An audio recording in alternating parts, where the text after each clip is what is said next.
మహర్షులు వచ్చి రామా నువ్వు మమ్మల్ని రక్షించాలన్నారు. మిమ్మల్ని తప్పకుండా రక్షిస్తానన్నారు. సీతమ్మ తల్లి ఆ మహర్షుల్ని రక్షిస్తానంటే రాక్షసులతో యుద్ధం చెయ్యాలి. ఇప్పుడు ఆ రాక్షసులకి మనకి ఉన్న వైరం ఏమిటి, ఎందుకు వచ్చిన యుద్ధం అండి అంటే ఆయన అన్నారు, అసలు మహర్షులు వారు వచ్చి అడగక ముందు నేను రాజునై ఇంతకాలం అక్కడ రామచంద్రమూర్తిగా ఉన్నాను కనుక, దశరథ మహారాజు గారి కొడుకుగా ఉన్నాను కనుక, క్షత్రియుడిగా ఉన్నాను కనుక నా అంత నేనుగా వచ్చి రాక్షస సంహారం చెయ్యాలి. అలాంటిది ఇవాళ వాళ్ళొచ్చి నన్ను అడిగారు, రామా రాక్షసుల్ని చంపని.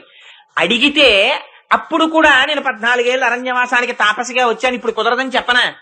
అలాంటి అవసరమే వస్తే, ఒకళ్ళని రక్షించవలసినటువంటి విషయంలో నేను వెనకడుగు వెయ్యవలసిన పరిస్థితే వస్తే నిన్ను విడిచిపెట్టేస్తాను, లక్ష్మణుణ్ణి విడిచిపెట్టేస్తాను, కానీ నా స్వధర్మాన్ని విడిచిపెట్టనన్నారు.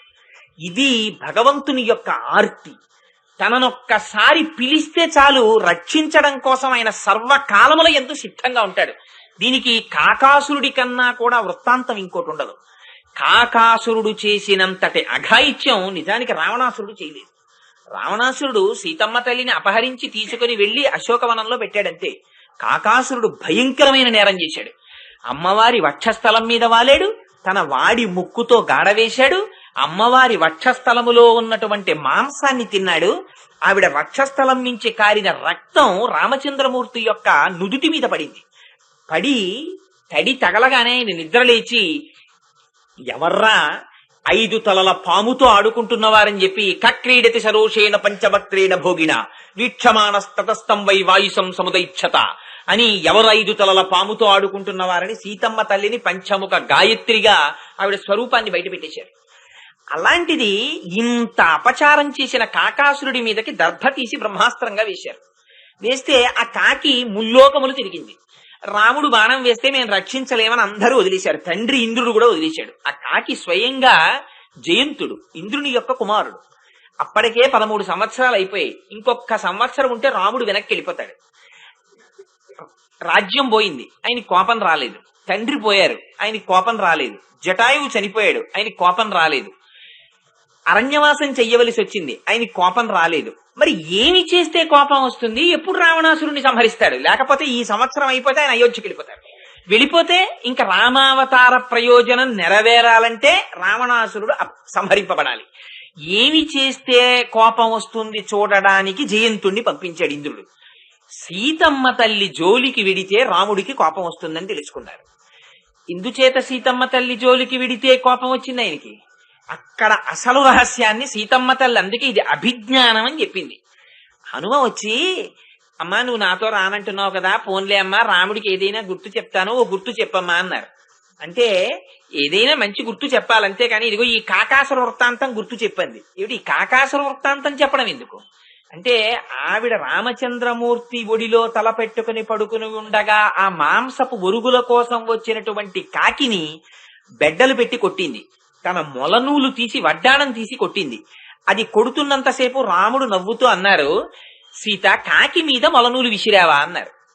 అదే సీతమ్మ చెట్టు దగ్గర కూర్చుని రాముడు ఆవిడ ఒడిలో పడుకుని నిద్రపోతుండగా తాను కదిలితే రామచంద్రమూర్తి యొక్క నిద్రాకాలిక సౌందర్యమునకు భంగం ఏర్పడుతుందని కదలడం మానేసి కాకి వచ్చి వక్షస్థలాన్ని పొడుస్తున్న కన్నుల వెంట నీరు కారుస్తూ కూర్చుండిపోయింది. వెంటనే లేచి బ్రహ్మాస్త్రం వేశారు.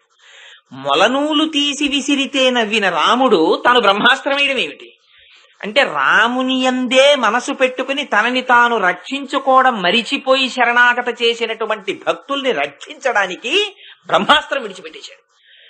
ఇక్కడ సీతమ్మని రక్షించాలన్న త్వరలో సీతమ్మకి జరిగినటువంటి అపచారమును మనసులో పెట్టుకున్నటువంటి ఖేదముతో బ్రహ్మాస్త్రం వేసిన రాముడు ముల్లోకములు తిరిగి వచ్చి కాకము పడిపోయింది ఆయన ముందు. అదేమి నోరు విప్పలేదు, మాట్లాడలేదు, ఆయన ముందుకొచ్చి పడిపోయింది అంతే. పడిపోతే దాన్ని శరణాగతి కింద తీసుకున్నారు. నువ్వు వచ్చి పడిపోయావు కనుక బ్రహ్మాస్త్రాన్ని విడిచిపెడితే దానికి ఏదో ఒకటి ఇవ్వకుండా ఉండకూడదు కనుక నువ్వేది ఇచ్చేస్తావు చెప్పమన్నారు. దత్వాస దక్షిణ నేత్రం ప్రాగేభ్య పరిరక్షిత అంది. ఇదిగోనయా నా దక్షిణ నేత్రాన్ని ఇచ్చేస్తున్నానని. ఇచ్చేస్తే ఆ బ్రహ్మాస్త్రం దక్షిణ నేత్రాన్ని తీసుకుని ఉపసంహరింపబడింది. పక్కన సీతమ్మ తల్లి ఉండగా ఆవిడ పట్ల ఇంత అపచారం చేసిన వాడైనా కాకాసురుడు రక్షింపబడిపోయాడు.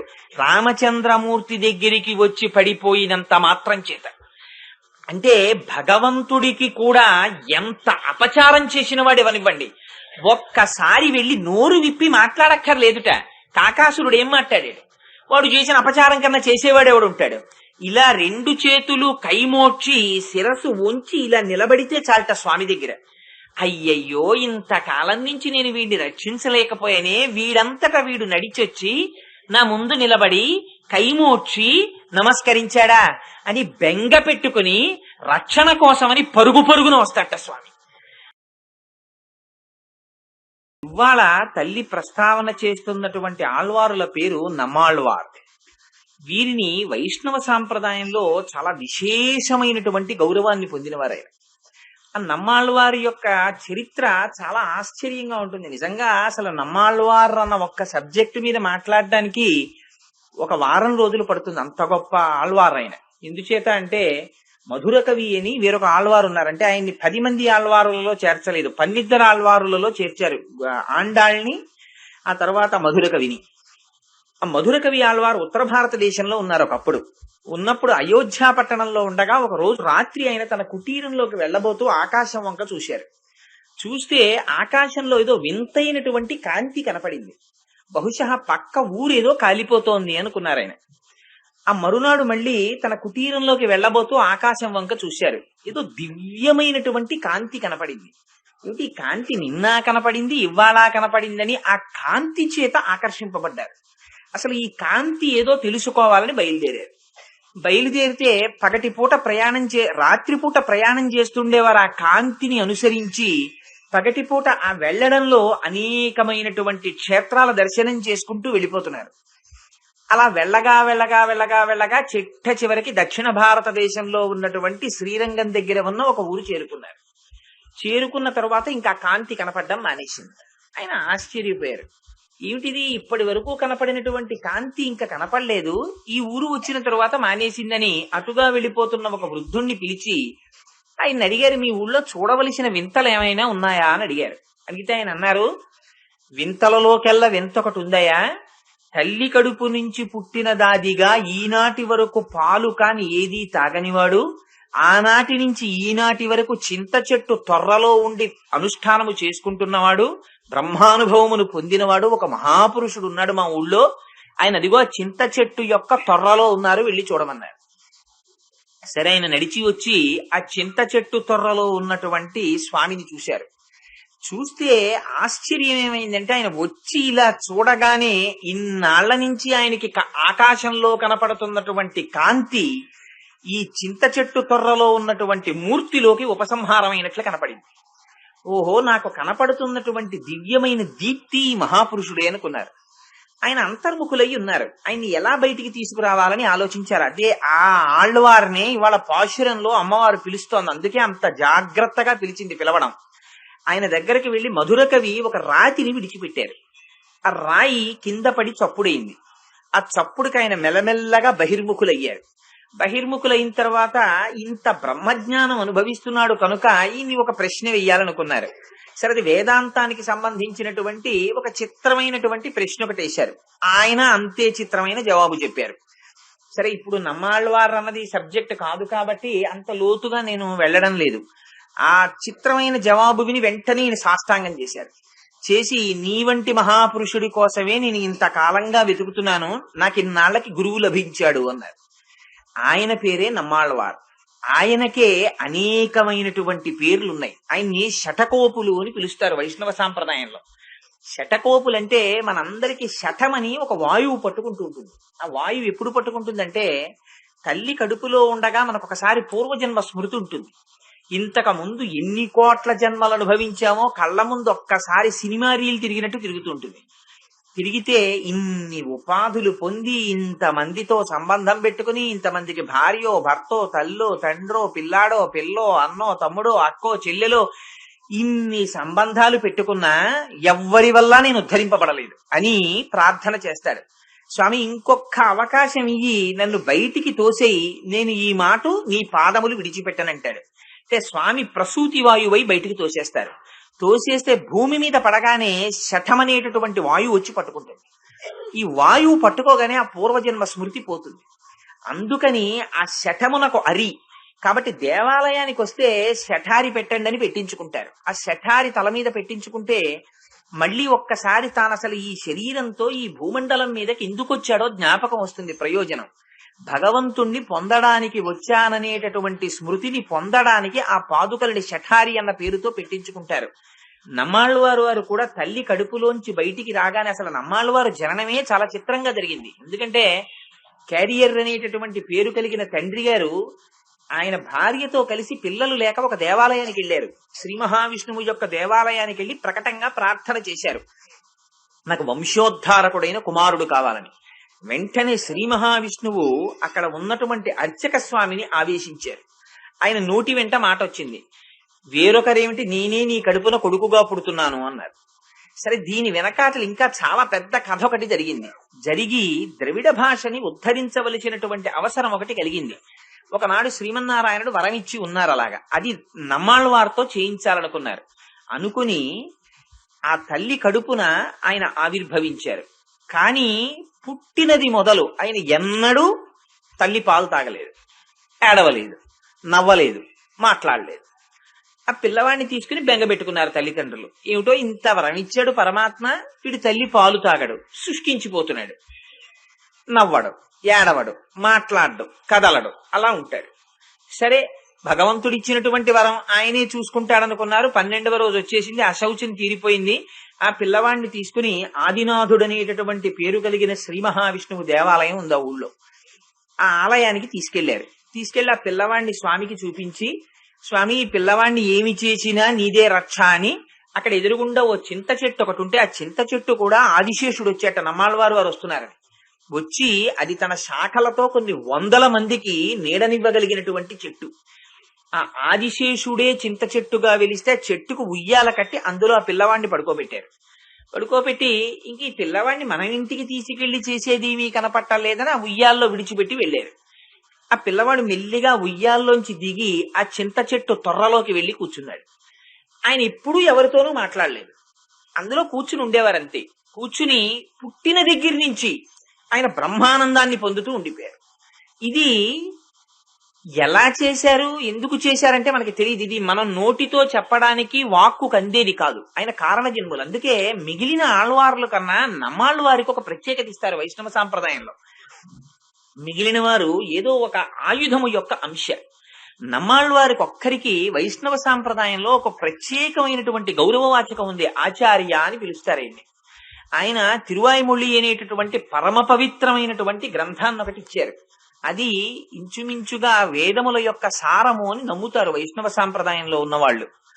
అటువంటి నమ్మాళ్ళవారు వారు పుట్టిన దగ్గర నుంచి చాలా వింతగా ప్రవర్తించడం వల్ల మారన్నని పిలిచారండి. ఎందుకని అసలు పిల్లాళ్ళ ఆయన పాలు తాగలేదు, పిల్లల్లా ఏడవలేదు, పిల్లల్లా నవ్వలేదు, పిల్లల్లా కదలలేదు, పిల్లల్లా మాట్లాడలేదు, పిల్లల్లా ప్రవర్తించలేదు, అందుకని మారన్నని పిలిచారు. అందరికీ తల్లి కడుపులోంచి బయటికి రాగానే శఠమనే వాయువు వచ్చి పట్టుకుంటుంది. నమ్మాళ్ళవారు వారిని కూడా పట్టుకుందామని శఠమనే వాయువు వచ్చిందిట. వస్తే పుడుతూనే ఆయన హుంకారం చేశారు. ఆ హుంకారం చూసి ఆ శఠం పారిపోయింది. ఆ శఠము పట్ల హుంకారము చేసిన వారు కనుక ఆయనకి శఠకోపులని పేరు వచ్చింది. ఆయన చింత చెట్టు తొర్రలో కూర్చుని తపస్సు చేస్తున్నప్పుడు పరమప్రీతి చెందినటువంటి ఆదినాథుడనేటటువంటి పేరు కలిగిన శ్రీ మహావిష్ణువు తన మెళ్ళలో ఉన్నటువంటి ఆ వనమాలని తీసి ఆయన మెళ్ళలో వేశారు. అందుకని ఆయన్ని వకుళమాలా విరాజితుడు అనేటటువంటి అర్థం వచ్చేటట్లుగా కూడా ఆయన్ని పిలుస్తారు. అందుకని ఇన్ని రకాలైనటువంటి చిత్రములు ఆయన జీవితంలో ఉన్నాయి. ఆ నమ్మాళ్ళవారు వారు ఒక్క మధుర కవితో మాట్లాడారు. ఆయన వచ్చి అక్కడ నిలబడిన తరువాత ఉత్తర భారతదేశం నుంచి ప్రతిరోజు ప్రయాణం చేసి వచ్చి అక్కడ నిలబడిన తరువాత మధుర కవి ఆళ్వార్తో మాట్లాడారు. ఆయన తరువాత అనేకమైనటువంటి గ్రంథాలు రాశారు.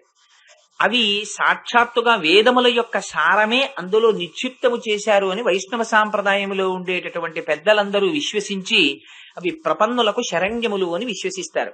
అదిగో అంత పరమ పవిత్రమైనటువంటి ఆళ్వార్ నమ్మాళ్ళవార్. ఇవాళ తల్లి ఆ నమ్మాళ్ళవారిని ఈ పాశురంలో ప్రార్థన చేస్తోంది. అందుకని ఆ వెళ్లడంలో, ఆ పిలవడంలో పిచ్చి పిల్ల అని కాని అత్త కూతురా అని కాని వేరొక రకమైనటువంటి సంబోధన చెయ్యలేదు. తల్లి అని పిలిచింది. ఎందుకంటే ఆయనకు ఒక్కరికే ఆచార్య అని ఒక సంబోధన ఉంది. అందుకని పిలిచేటప్పుడు మా అందరికన్నా ముందు వచ్చి వ్రతము చేసి ఆ సుఖస్వరూపమైనటువంటి భగవంతుని యొక్క అనుభవమును పొందుతున్న గోపిక, ఓ తల్లి, నువ్వు నీ దర్శనమును మాకు ఇవ్వకపోతే పర్వాలేదు, కాని ఆ కవాటమును నీవే తీసి మాకు ఒక్కసారి నీ మాట వినపడేటట్టుగా, ఒకవేళ కవాటమును తీసి మాకు దర్శనమివ్వడం అనేటటువంటిది నీ బ్రహ్మానుభవమునకు ప్రతిబంధకమని నువ్వు భావిస్తే మాకు వినపడేటట్టుగా ఒక్కసారి మాట్లాడు అని అడుగుతారు. ఎందుచేత అంటే ఇది అడగడంలో బాహ్యమునందు తల్లి ఒక గోపకాంత ఎలా ప్రవర్తిస్తుందో అలా ప్రవర్తిస్తోంది కనుక బాహ్యంలో పాశురాన్ని చూసినప్పుడు ఏమిటి అలా మేమందరం వ్రతానికని బయలుదేరి వెడుతుంటే నువ్వు ఒక్కదానివి లోపల అలా నిద్రపోతున్నావు, అంతగా భగవదనుభవం పొందుతున్నావు అంటే మాకన్నా గొప్పగా వ్రతాన్ని పూర్తి చేసేసి ముందుగానే భగవంతుని యొక్క అనుభవాన్ని పొందేస్తున్నటువంటి దానివా, అందుకని లేచిరా అని గోపకాంత యొక్క స్థాయిలో నిలబడి మాట్లాడినప్పుడు వచ్చేటటువంటి అర్థం. అప్పుడు ఆ స్థాయిలో ఆవిడ భగవంతునే ఉపాయముగా ఉపేయముగా విశ్వసించి నేను చెయ్యవలసినటువంటి కర్తృత్వం అన్నది ఒకటి లేదు, కేవలముగా భగవంతుని యొక్క అనుగ్రహమే దీనికి మార్గమై నాకు బ్రహ్మానందాన్ని ఇస్తుందనేటటువంటి విశ్వాసము కలిగినటువంటి మహాజ్ఞాని ఎలా ఉండిపోతాడో అలా ఉండిపోయినటువంటి స్థితిలో ఇవాళ ఆ గోపికని చూపిస్తున్నారు.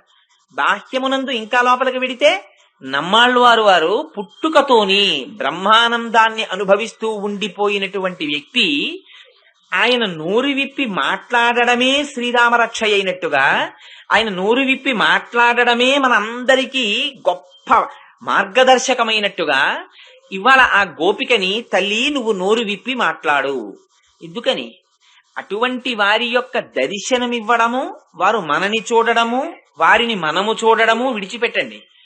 వారు నోరు విప్పి మాట్లాడితే చాలు. ఎందుకని వారు సర్వకాలముల యందు బ్రాహ్మీ స్థితిలో ఉండేటటువంటి వారే, ఎప్పుడు నిరంతరము లోపల బ్రహ్మానుభవాన్ని పొందుతుంటారు. అందుచేత వారి నోటి వెంట వెలువడినటువంటి వాక్కు కూడా బ్రహ్మవాక్యే. అందుకని ఆ వాక్కుకి అటువంటి శక్తి ఉంటుంది. అందుకని అటువంటి మాటలు, వారి నోటి వెంట వచ్చినటువంటి మాటలు మనకి మార్గదర్శకములై ఉంటాయి. ఒక్క మాట వారు నోరు విప్పి మాట్లాడతారు, ఆ మాట ఎటు తీసుకెళ్లిపోతుందో, ఎంత లోతుకి తీసుకెళ్తుందో, ఎంతమందిని మారుస్తుందో, దాని మీద ఎన్ని వ్యాఖ్యానాలు వస్తాయో మనం అర్థం చేసుకోలేము. ఇక్కడ వీళ్ళు మాట్లాడుతున్నది బయటికి ఏదో బాహ్యంలో పాశురంలా కనపడుతుంది, కానీ లోపల నిజంగా అటువంటి బ్రాహ్మీ స్థితిలో ఉండి భగవంతుణ్ణి అనుభవించేటటువంటి వారు నోరు విప్పి మాట్లాడినటువంటి మాట చాలా లోతైనటువంటి భావనతో ఉంటుంది. దీనికి మీకు ఈ మధ్య కాలంలోది ఒక్క ఉదాహరణ చూపిస్తాను. రమణ మహర్షికి సర్కోమా వ్యాధి వచ్చి మోచేతి వెంట రక్తం కారుతూ ఉండేది, పుండులోంచి కారుతుంటే ఒకనాడు ఆయన సోఫాలో పడుకుని ఉండేవారు. ఆ సోఫాలో లేంచి తొట్టు పడుతూ లోపలికి ఎడుతున్నారు. 104 డిగ్రీల జ్వరం కాస్తోంది, చేతి వెంట రక్తం కారిపోతోంది, ఒళ్ళు వణికిపోతోంది. ఆ స్థితిలో సోఫాలోంచి లేచి అడుగు తీసి అడుగు వెయ్యలేక తడబడ్డారు. తడబడితే ఆ ఎదురుగుండా కూర్చున్నటువంటి శిష్యులు గబగబా లేచి వచ్చి ఆయన చేయి పట్టుకున్నారు. పట్టుకుంటే మహర్షి ఇలా చూశారు. చూస్తే వాళ్ళు అన్నారు, భగవాన్ మీరు పడిపోతారేమోనని పట్టుకున్నాం అన్నారు. అంటే రమణులు అన్నారు, ఆయన చాలా తక్కువ మాట్లాడేవారు. ఆయన అన్నారు, మీరు పట్టుకుని నన్ను పడేస్తారు అన్నారు. నిజంగా ఈ మాట మీద volumes and volumes of literature వచ్చింది. తర్వాత వాళ్ళ దృష్టిలో ఈయన్ని పడిపోకుండా పట్టుకుంటున్నారు, భగవాన్ దృష్టిలో మీరు పట్టుకుని నన్ను పడేస్తారు అన్నారు. ఆ మాట అనడంలో చాలా గొప్ప భావన ఉంది. అందుకే ఆయన దగ్గరికి ఎవరైనా వచ్చి, ఏమండి ఆశ్రమంలో ఓవర్ హెడ్ వాటర్ ట్యాంక్ కట్టిద్దాం అనుకుంటున్నాం, 5,000 లీటర్లు చాలా, 10,000 లీటర్లు పెట్టించమంటారా అని అడిగితే మీరేమీ చెయ్యకుండా ఉండడం నాకు ఎక్కువ ఆనందం అనేవారు. ఇలా వెంటపడ్డ వాళ్ళందరూ ఆఖరికి ఏ స్థాయికి ఆయన్ని దింపేస్తారో ఆయనకి తెలుసు, లేనిపోని లంపటాలు కల్పిస్తారని. అందుకని చాలా దూరంగా ఉండేవారు. ఆ జ్ఞానమును పొందనివాడు, ఆ స్థితిని పొందనివాడు ఏదో పెద్ద ప్రయోజనం చేసినట్టుగా ఆయనకి శరీరమునందు భావన లేని వాడిని వెళ్ళి ఆయన శరీరం పడిపోతుందేమోనని పట్టుకోవడం అంటే ఆయన్ని కూడా లాగేయడం శరీర స్థితిలోకి. ఆయన ఆత్మస్థితిలోకి నువ్వు పెరగలేదు, ఆయన్ని శరీర స్థితిలోకి లాగుతున్నావు. నీకు ఎప్పటికి అర్థం అవుతుంది? నా దగ్గర ఎన్నాళ్ళు కూర్చుంటే అర్థం అవుతుంది ఇది. ఎన్నాళ్ళు వింటే అర్థమవుతుంది నీకు. ఇది ఆయన బాధ. అందుకని నన్ను పడకుండా పట్టుకున్నాననుకుని మీరు నన్ను పడేస్తారన్నారు. అంటే మీరు నన్ను ఇలా పట్టుకోగా మీరు పెరగడమేమో, నేను పడిపోతానేమో కూడా. అందుకని ఆ మాటలో అంత వ్యంగ్యం, ఆ మాటలో అంత ఉద్ధరణ. అలా వాళ్ళు నోరు విప్పి మాట్లాడడమే చాలు. ఒక్క మాట మాట్లాడారా అది మన జీవనమునకు రక్షణ హేతు అవుతుంది. అది మనం నడవవలసినటువంటి మార్గాన్ని సూచిస్తుంది. అది ఎలా మనం ప్రవర్తించాలో నేర్పుతుంది. అందుకని ఇవాళ గోపికలు అంటారు, నువ్వు నీ దర్శనమును ఇయ్యకపోతే సరి. ఎందుకనంటే బ్రహ్మానుభవాన్ని అనుభవించేటటువంటి వ్యక్తుల యొక్క దర్శనము కూడా అంత తేలికేం కాదు. అసలు యథార్థంగా పాశురాన్ని ఒక్కసారి అలా పక్కన పెట్టండి. పక్కన పెట్టి మీరు బాహ్యంలోకి వచ్చి ఒక్కసారి మామూలుగా మాట్లాడుకుంటే అసలు ఈ బ్రహ్మానందాన్ని అనుభవించడం అనేటటువంటి స్థితిని పొందినటువంటి మహాపురుషులుంటే వాళ్ళు అంత తేలికగా బ్రహ్మానందాన్ని వాళ్ళు అనుభవిస్తుండగా మనకి దర్శనాన్ని పొందేటటువంటి స్థితిలో కూడా వాళ్ళంత తేలికగా ఏం దొరకరు. అసలు వాళ్ళు ఎక్కడో చాలా నిర్జనమైనటువంటి ప్రదేశంలో గుహలలో కూర్చుని ఆ బ్రహ్మానందాన్ని పొందుతుంటారు తప్ప అందరిలోకి వచ్చి ప్రదర్శన కోసం అని చెప్పి బ్రహ్మానందాన్ని అనుభవిస్తున్నాడని పద్మాసనాలేసి కూర్చునేటటువంటి వాళ్ళు చాలా తక్కువగా ఉంటారు. అందుకని అసలు అటువంటి స్థితిలో ఉన్న వాళ్ళని దర్శనం పొందడమే కష్టం. అసలు అవి రెండు పరస్పర భిన్నాలు. బ్రహ్మానందం అనుభవిస్తున్న వాడికి బాహ్య జగత్తుతో సంబంధం లేదు కనుక వాడు అంతర్ముఖుడై ఉంటాడు. అంతర్ముఖుడై ఉన్నవాడు మీకు దర్శనం ఎలా ఇస్తాడు? అది కుదిరేటటువంటి విషయం కాదు. రెండు, అంతర్ముఖుడైపోయినటువంటి వ్యక్తి యొక్క అనుభవాన్ని మీరెలా దర్శిస్తారు? అది మీ బాహ్యనేత్రమునకు దొరికేది కాదు. చేత ఈ రెండు పొసగనటువంటివి. వారి బ్రహ్మానందాన్ని నేను దర్శించానంటే అంతకన్నా అబద్ధం లేదు. అందుకని ఇవాళ ఎంత జాగ్రత్తగా ఉంటాయో చూడండి ఆ మాటలు. ఆవిడంది, నీ యొక్క దర్శనము మాకు లభించకపోయినా నీ మాట మాకు వినపడాలంటారు. ఆ మాట వినపడడానికి ఆవిడ బయటికి రావాలి. ఆ బ్రహ్మానుభవంలోంచి మళ్ళీ బాహ్య ప్రపంచంలోకి రావాలి. వస్తే తప్ప మాట్లాడడం కుదరదు. అందుకే పాశురాన్ని పూర్తి చేసేటప్పుడు చిట్ట చివరికి వెళ్ళినప్పుడు చాలా చిత్రమైన మాటలు మాట్లాడుతుంది. నువ్వు నిద్రలోంచి జాగ్రత్తగా బయటికి వచ్చి తెలివి తెచ్చుకుని బాహ్య స్మృతిని పొంది అప్పుడు నువ్వు మాతో మాట్లాడు అంటుంది. అది అంతర్ముఖులైనటువంటి వారు బహిర్ముఖులు అవ్వడం కూడా అదేదో ఠక్కని ఇలా ఉన్నవాళ్ళు అలా ఏం రారు. దానికి కూడా కొంత ప్రాసెస్ ఉంటుంది. చాలా గ్రాడ్యువల్ గా బయటికి వస్తారు. సహస్రారంలోకి కుండలిని తీసుకెళ్లిన వాళ్ళు మళ్ళీ కుండలిని ఎంత జాగ్రత్తగా దింపుతారో అలా బాహ్య స్మృతి పొందడానికి కూడా అలాగే సమయం పడుతుంది. ఇదిగో అటువంటి బ్రాహ్మీ స్థితిలో పుట్టిన దగ్గర నుంచి శరీర అపేక్ష లేకుండా పాలు కూడా తాగకుండా బ్రహ్మము చేత పోషింపబడి ఉండిపోయినటువంటి మహాపురుషుడైన నమ్మాళ్ళ వారి గురించి మాట్లాడుతోంది అమ్మవారి ఇవాళ. అందుకని ఆ పాశురంలో మాటలు కూడా అలాగే ఉంటాయి. అంటూ ఆవిడ అంటుంది, ఆ నారాయణమూర్తి అపారమైనటువంటి సుగంధాన్ని వెదజల్లేటటువంటి తులసిమాలను తన కిరీటమునకు చుట్టుకుని ధరించి ఉన్నవాడు. ఏ అర్హత లేకపోయినప్పటికీ మేము వెళ్లి ప్రార్థించినంత మాత్రము చేత మాకు పరమ పురుషార్థమైనటువంటి పర అనేటటువంటి వాయిద్యాన్ని ఇచ్చినవాడు అంది. చూడండి, ఆ రెండు మాటలు ప్రయోగించింది ఆవిడ. ఆయన ఎటువంటి నారాయణుడుట? తులసిమాలను తెచ్చి తన కిరీటమునకు చుట్టుకున్నటువంటి నారాయణుడు, లేదా తులసిమాలలు చుట్టబడినటువంటి కిరీటమును ధరించిన నారాయణుడు. ఆయన తెచ్చి చుట్టుకోడుగా, చుట్టబడి తులసిమాలలు చుట్టిన కిరీటం ఉన్నవాడు. ఈ తులసిమాల చుట్టుకోవడం అనేటటువంటిది ఒక విచిత్రమైన ప్రయోగం. ఎందుకంటే తులసి శ్రీమన్నారాయణుడికి అలంకారం చేస్తారు. అందుకే రామదాసు గారు కూడా మొట్టమొదటి పద్యంలోనే శ్రీరఘురామ చారు తులసీ దళధామ శమక్షమాది శృంగార గుణాభిరామ త్రిజగన్నుత శౌర్య రమాలలామ దుర్వార కబంధ రాక్షస విరామ జగజ్జన కల్మషార్ణవోత్తారక నామ భద్రగిరిదాశరథి కరుణాపయోనిధి అన్నారు. ఆ రాముడు సాక్షాత్ నారాయణుడని చెప్పడానికి తులసిని ధరించిన వాడు అని నిరూపించారు. ఆ తులసి ఒకటి వరం, నిన్ను నేను ధరిస్తాను అని తులసికి వరం ఇచ్చారు తులసీ జలంధర్లో శ్రీమన్నారాయణుడు. అందుకని అది ఆకు కానివ్వండి ఏది కానివ్వండి శ్రీమన్నారాయణుడు చేత వరము పొందడం వల్ల పరమ పవిత్రం. అటువంటి వరమును పొందడానికి ఆవిడ చేసిందేమిటి? శ్రీమన్నారాయణుణ్ణే పొందాలనేటటువంటి విశేషమైన ఆర్తి మాత్రమే శరణ్యం అంతే. అయ్యో భగవానుణ్ణి పొందాలి అని తాపత్రయం పడితే అందుకే తులసికి సహజమైనటువంటి సుగంధం ఉంటుంది. తులసికి సహజమైనటువంటి సుగంధం ఎటువంటిదో భక్తుడికి కూడా భగవంతుణ్ణే పొందాలనేటటువంటి ఆర్తి కలిగి ఉండడం అనేటటువంటి ప్రధానముగా ఉండవలసినటువంటి నియమం. అలాగే భక్తుడికి ఎంత ఆర్తి ఉంటుందో భగవానుడికి కూడా అంతే ఆర్తి ఉంటుంది. అందుకని ఆయన సువాసన వచ్చేటటువంటి తులసిమాలలు చుట్టబడిన కిరీటం ఉన్నవాడు. మనం అనుకుంటాం మనమే భగవంతుడి గురించి ఆర్తి పొందుతున్నాం అనుకుంటాం. కానీ మనం ఒక్క మెట్టెక్కి పిలిస్తే 10 మెట్లు దిగడానికి ఆర్తి పరమాత్మకు ఉంటుంది. కింద పిల్లవాడు పెద్ద కేక వేశాడు అనుకోండి, ఆడుకుంటూ ఆడుకుంటూ తండ్రి గారు 2nd ఫ్లోర్ లో ఉన్నాడు, కొడుకు కింద ఫ్లోర్ లో ఉండి నాన్నగారండి అని ఒక పెద్ద కేకేశాడు. వాడు ఎందుకు వేశాడో కూడా అక్కర్లేదు, పరిగెత్తుకుంటూ 2 ఫ్లోర్లో దిగొస్తాడంతే తండ్రి. వాడు వేసింది ఒక్క కేక, ఒక మెట్టెక్కుతూ, దానికి 150 మెట్లు తండ్రి దిగిపోతాడు. ఎందుకని? ఆ కేక వెనక ఉన్న ఆర్తి దింపేస్తుంది. అలా భగవానుడు కూడా భక్తుల్ని రక్షించుకోవడం కోసం తానే దిగి వస్తాడు. శ్రీమద్ రామాయణంలో రామచంద్రమూర్తి అరణ్యవాసానికి వెడుతున్నప్పుడు సీతమ్మ తల్లి చాలా చిత్రమైన ప్రశ్న వేసింది. ఏమయ్యా, మీ నాన్నగారు 14 సంవత్సరాలు అరణ్యవాసం చెయ్యమన్నారు, నిన్ను తాపసిగా ఉండమన్నారు. తాపసిగా ఉండి అరణ్యవాసం చేసేటటువంటి వాడికి నీకు చేతిలో ఈ ధనస్సు ఎందుకయ్యా అని అడిగింది ఆవిడ. అడిగి ఆవిడ ఒక చాలా విచిత్రమైన కథ ఒకటి చెప్పింది. పూర్వకాలంలో ఒక ఆయన్ని దొంగలు తరుముకొస్తున్నారు.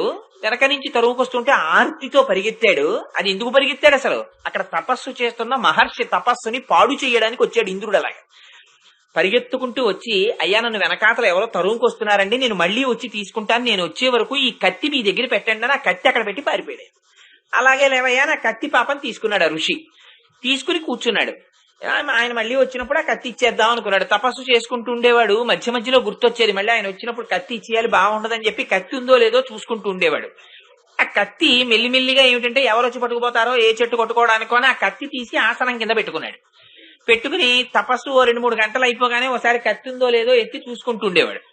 ఇలా కత్తి మీద ధ్యాస మరలగా మరలగా మరలగా చిట్ట చివరికి ఆయన దారి దొంగ అయ్యాడు. ఎందుకని? వస్తువులో రజోగుణ తమోగుణ ప్రకోపాలున్నాయి. అటువంటి వస్తువు దగ్గర పెట్టి వెళ్ళిపోయాడు ఆయన. ఆ వస్తువు చేసేసింది చేయవలసిన పని ఎంత. ఒక్కొక్క వస్తువు ఇంట్లో ఉంటే 7 తరాల నుంచి వస్తున్న ఐశ్వర్యాన్ని ఒక్క 10 అట్టముక్కలు చేత్తో పట్టుకోవడం అలవాటైతే చాలు, నిశ్శబ్దంగా పతనం అయిపోతుంది ఐశ్వర్యం. అందుకని ఏవి ఇంట్లో ఉంచుకోవాలో కూడా నేర్చుకోవాలి. కొన్ని వస్తువులు ఇంట్లో ఉండడం కూడా ప్రమాదహేతువే. ఒక కత్తి పాడు చేసేసిందయా ఒక ఋషిని. నీకెందుకు చేతిలో కోదండం?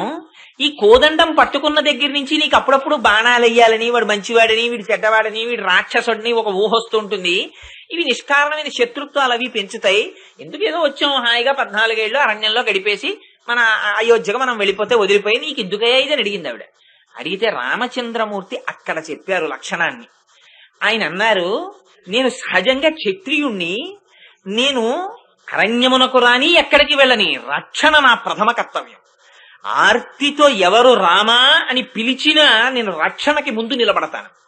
ఆ రక్షణకి పనిముట్టైనటువంటి కోదండం ఆ రక్షణకి సూచనగా ఎప్పుడూ నా చేతుల్లో ఉంటుంది, దీన్ని విడిచిపెట్టను అని మహర్షులు వచ్చి రామా నువ్వు మమ్మల్ని రక్షించాలన్నారు. మిమ్మల్ని తప్పకుండా రక్షిస్తానన్నారు. సీతమ్మ తల్లింది ఆ మహర్షుల్ని రక్షిస్తానంటే రాక్షసులతో యుద్ధం చెయ్యాలి. ఇప్పుడు ఆ రాక్షసులకి మనకి ఉన్న వైరం ఏమిటి, ఎందుకు వచ్చిన యుద్ధం అంది అంటే ఆయన అన్నారు, అసలు మహర్షులు వారు వచ్చి అడగక ముందు నేను రాజునై ఇంతకాలం అక్కడ రామచంద్రమూర్తిగా ఉన్నాను కనుక, దశరథ మహారాజు గారి కొడుకుగా ఉన్నాను కనుక, క్షత్రియుడిగా ఉన్నాను కనుక నా అంత నేనుగా వచ్చి రాక్షస సంహారం చెయ్యాలి. అలాంటిది ఇవాళ వాళ్ళొచ్చి నన్ను అడిగారు, రామా రాక్షసుల్ని చంపని. అడిగితే అప్పుడు కూడా నేను 14 ఏళ్ళ అరణ్యవాసానికి తాపసిగా వచ్చాను, ఇప్పుడు కుదరదని చెప్పనా? అలాంటి అవసరమే వస్తే, ఒకళ్ళని రక్షించవలసినటువంటి విషయంలో నేను వెనకడుగు వెయ్యవలసిన పరిస్థితే వస్తే నిన్ను విడిచిపెట్టేస్తాను, లక్ష్మణుణ్ణి విడిచిపెట్టేస్తాను, కానీ నా స్వధర్మాన్ని విడిచిపెట్టనన్నారు. ఇది భగవంతుని యొక్క ఆర్తి. తననొక్కసారి పిలిస్తే చాలు రక్షించడం కోసం ఆయన సర్వకాలముల ఎంతో సిద్ధంగా ఉంటాడు. దీనికి కాకాసురుడి కన్నా కూడా వృత్తాంతం ఇంకోటి ఉండదు. కాకాసురుడు చేసినంతటి అఘాయిత్యం నిజానికి రావణాసురుడు చేయలేదు. రావణాసురుడు సీతమ్మ తల్లిని అపహరించి తీసుకుని వెళ్లి అశోకవనంలో పెట్టాడంతే. కాకాసురుడు భయంకరమైన నేరం చేశాడు. అమ్మవారి వక్షస్థలం మీద వాలేడు, తన వాడి ముక్కుతో గాడవేశాడు, అమ్మవారి వక్షస్థలములో ఉన్నటువంటి మాంసాన్ని తిన్నాడు. ఆవిడ వక్షస్థలం నుంచి కారిన రక్తం రామచంద్రమూర్తి యొక్క నుదుటి మీద పడింది. పడి తడి తగలగానే ఆయన నిద్రలేచి, ఎవర్రా 5 తలల పాముతో ఆడుకుంటున్నవారని చెప్పి, కక్రీడతి సరోషేణ పంచభక్త్రేణ భోగిన వీక్షమాణస్తతస్థం వై వాయుసం సముదైక్షత అని ఎవరు 5 తలల పాముతో ఆడుకుంటున్నవారని సీతమ్మ తల్లిని పంచముఖ గాయత్రిగా ఆవిడ స్వరూపాన్ని బయట పెట్టేశారు. అలాంటిది ఇంత అపచారం చేసిన కాకాసురుడి మీదకి దర్భ తీసి బ్రహ్మాస్త్రంగా వేశారు. వేస్తే ఆ కాకి ముల్లోకములు తిరిగింది. రాముడు బాణం వేస్తే మేము రక్షించలేమని అందరూ వదిలేశారు. తండ్రి ఇంద్రుడు కూడా వదిలేశాడు. ఆ కాకి స్వయంగా జయంతుడు, ఇంద్రుని యొక్క కుమారుడు. అప్పటికే 13 సంవత్సరాలు అయిపోయాయి. ఇంకొక సంవత్సరం ఉంటే రాముడు వెనక్కి వెళ్ళిపోతాడు. రాజ్యం పోయింది, ఆయన కోపం రాలేదు. తండ్రి పోయారు, ఆయన కోపం రాలేదు. జటాయువు చనిపోయాడు, ఆయన కోపం రాలేదు. అరణ్యవాసం చెయ్యవలసి వచ్చింది, ఆయన కోపం రాలేదు. మరి ఏమి చేస్తే కోపం వస్తుంది? ఎప్పుడు రావణాసురుణ్ణి సంహరిస్తాడు? లేకపోతే ఈ సంవత్సరం అయిపోతే ఆయన అయోధ్యకి వెళ్ళిపోతాడు. వెళ్ళిపోతే ఇంకా రామావతార ప్రయోజనం నెరవేరాలంటే రావణాసురుడు సంహరింపబడాలి. ఏమి చేస్తే కోపం వస్తుంది చూడడానికి జయంతుణ్ణి పంపించాడు ఇంద్రుడు. సీతమ్మ తల్లి జోలికి విడితే రాముడికి కోపం వస్తుందని తెలుసుకున్నారు. ఇందుచేత సీతమ్మ తల్లి జోలికి విడితే కోపం వచ్చింది ఆయనకి. అక్కడ అసలు రహస్యాన్ని సీతమ్మ తల్లి, అందుకే ఇది అభిజ్ఞానం అని చెప్పింది. హనుమ వచ్చి, అమ్మా నువ్వు నాతో రానంటున్నావు కదా, పోన్లే అమ్మా రాముడికి ఏదైనా గుర్తు చెప్తాను, ఓ గుర్తు చెప్పమ్మా అన్నారు. అంటే ఏదైనా మంచి గుర్తు చెప్పాలంతే కానీ ఇదిగో ఈ కాకాసుర వృత్తాంతం గుర్తు చెప్పింది. ఏమిటి ఈ కాకాసుర వృత్తాంతం చెప్పడం ఎందుకు అంటే, ఆవిడ రామచంద్రమూర్తి ఒడిలో తల పెట్టుకుని పడుకుని ఉండగా ఆ మాంసపు ఒరుగుల కోసం వచ్చినటువంటి కాకిని బెడ్డలు పెట్టి కొట్టింది. తన మొలనూలు తీసి వడ్డాణం తీసి కొట్టింది. అది కొడుతున్నంతసేపు రాముడు నవ్వుతూ అన్నారు, సీత కాకి మీద మొలనూలు విసిరావా అన్నారు. అదే సీతమ్మ చెట్టు దగ్గర కూర్చుని రాముడు ఆవిడ ఒడిలో పడుకుని నిద్రపోతుండగా తాను కదిలితే రామచంద్రమూర్తి యొక్క నిద్రాకాలిక సౌందర్యమునకు భంగం ఏర్పడుతుందని కదలడం మానేసి కాకి వచ్చి వక్షస్థలాన్ని పొడుస్తున్న కన్నుల వెంట నీరు కారుస్తూ కూర్చుండిపోయింది. వెంటనే లేచి బ్రహ్మాస్త్రం వేశారు. మొలనూలు తీసి విసిరితే నవ్విన రాముడు తాను బ్రహ్మాస్త్రం వేయడం ఏమిటి అంటే, రాముని యందే మనసు పెట్టుకుని తనని తాను రక్షించుకోవడం మరిచిపోయి శరణాగత చేసినటువంటి భక్తుల్ని రక్షించడానికి బ్రహ్మాస్త్రం విడిచిపెట్టేశాడు. ఇక్కడ సీతమ్మని రక్షించాలన్న త్వరలో సీతమ్మకి జరిగినటువంటి అపచారమును మనసులో పెట్టుకున్నటువంటి ఖేదముతో బ్రహ్మాస్త్రం వేసిన రాముడు ముల్లోకములు తిరిగి వచ్చి కాకము పడిపోయింది ఆయన ముందు. అదేమి నోరు విప్పలేదు, మాట్లాడలేదు, ఆయన ముందుకొచ్చి పడిపోయింది అంతే. పడిపోతే దాన్ని శరణాగతి కింద తీసుకున్నారు. నువ్వు వచ్చి పడిపోయావు కనుక బ్రహ్మాస్త్రాన్ని విడిచిపెడితే దానికి ఏదో ఒకటి ఇవ్వకుండా ఉండకూడదు కనుక నువ్వేది ఇచ్చేస్తావు చెప్పమన్నారు. దత్వాస దక్షిణ నేత్రం ప్రాగేభ్య పరిరక్షిత అంది. ఇదిగోనయా నా దక్షిణ నేత్రాన్ని ఇచ్చేస్తున్నానని. ఇచ్చేస్తే ఆ బ్రహ్మాస్త్రం దక్షిణ నేత్రాన్ని తీసుకుని ఉపసంహరింపబడింది. పక్కన సీతమ్మ తల్లి ఉండగా ఆవిడ పట్ల అపచారం, ఇంత అపచారం చేసిన వాడైనా కాకాసురుడు రక్షింపబడిపోయాడు. రామచంద్రమూర్తి దగ్గరికి వచ్చి పడిపోయినంత మాత్రం చేత. అంటే భగవంతుడికి కూడా ఎంత అపచారం చేసిన వాడు ఇవ్వనివ్వండి, ఒక్కసారి వెళ్లి నోరు విప్పి మాట్లాడక్కర్లేదుట. కాకాసురుడు ఏం మాట్లాడాడు? వాడు చేసిన అపచారం కన్నా చేసేవాడు ఎవడు ఉంటాడు? ఇలా 2 చేతులు కైమోడ్చి శిరస్సు వంచి ఇలా నిలబడితే చాలట స్వామి దగ్గర. అయ్యయ్యో ఇంతకాలం నుంచి నేను వీడిని రక్షించలేకపోయానే, వీడంతటా వీడు నడిచొచ్చి నా ముందు నిలబడి కైమోడ్చి నమస్కరించాడా అని బెంగ పెట్టుకుని రక్షణ కోసమని పరుగు పరుగున వస్తాట స్వామి. అది చేసినంత మాత్రం చేత చాలు. ద్రౌపదీదేవి రజస్వలా దోషంతో ఉండి ఒక చేతిని చీరకు అడ్డు పెట్టుకుని ఒక చేతిని మాత్రమే నమస్కారానికి ఉపయోగించి ప్రార్థన చేసినంతసేపు ఆయన రక్షించలేదు. మాన సంరక్షణ భారాన్ని విస్మరించి గోవిందుడే ఉన్నాడని 2 చేతులు కలిపి గోవిందా అందంతే. ఆయన ఎక్కడున్నాడు అన్నది కాదు ప్రధానం. మీరు ఆర్తితో పిలిస్తే వినడానికి ఆయన సిద్ధంగా ఉన్నాడు అంతే. అనంతమైనటువంటి వస్త్రాలు వచ్చేసాయి. అందుకని భగవానుడు సర్వకాలముల యందు సిద్ధంగా ఉంటాడు. ఆ ఆర్తికి అంతు లేదండి. నిజానికి భాగవతుల ఆర్తికి ఒక హద్దు ఉంటుంది. ఏదో ఇంత స్థితి అని ఉంటుంది, ఆ వెంటనే ఏదో కోపం వస్తుంది. ఎంత భక్తులకి కూడా రామదాసు గారంతటి వాడు ఎవడబ్బా సొమ్మాని కులుకూచూ తిరిగేవు రామచంద్ర అన్నారు. కానీ పరమేశ్వరుడి ఆర్తి ఇంకా ఇంకా మెట్లు దిగిపోతారు ఆయన.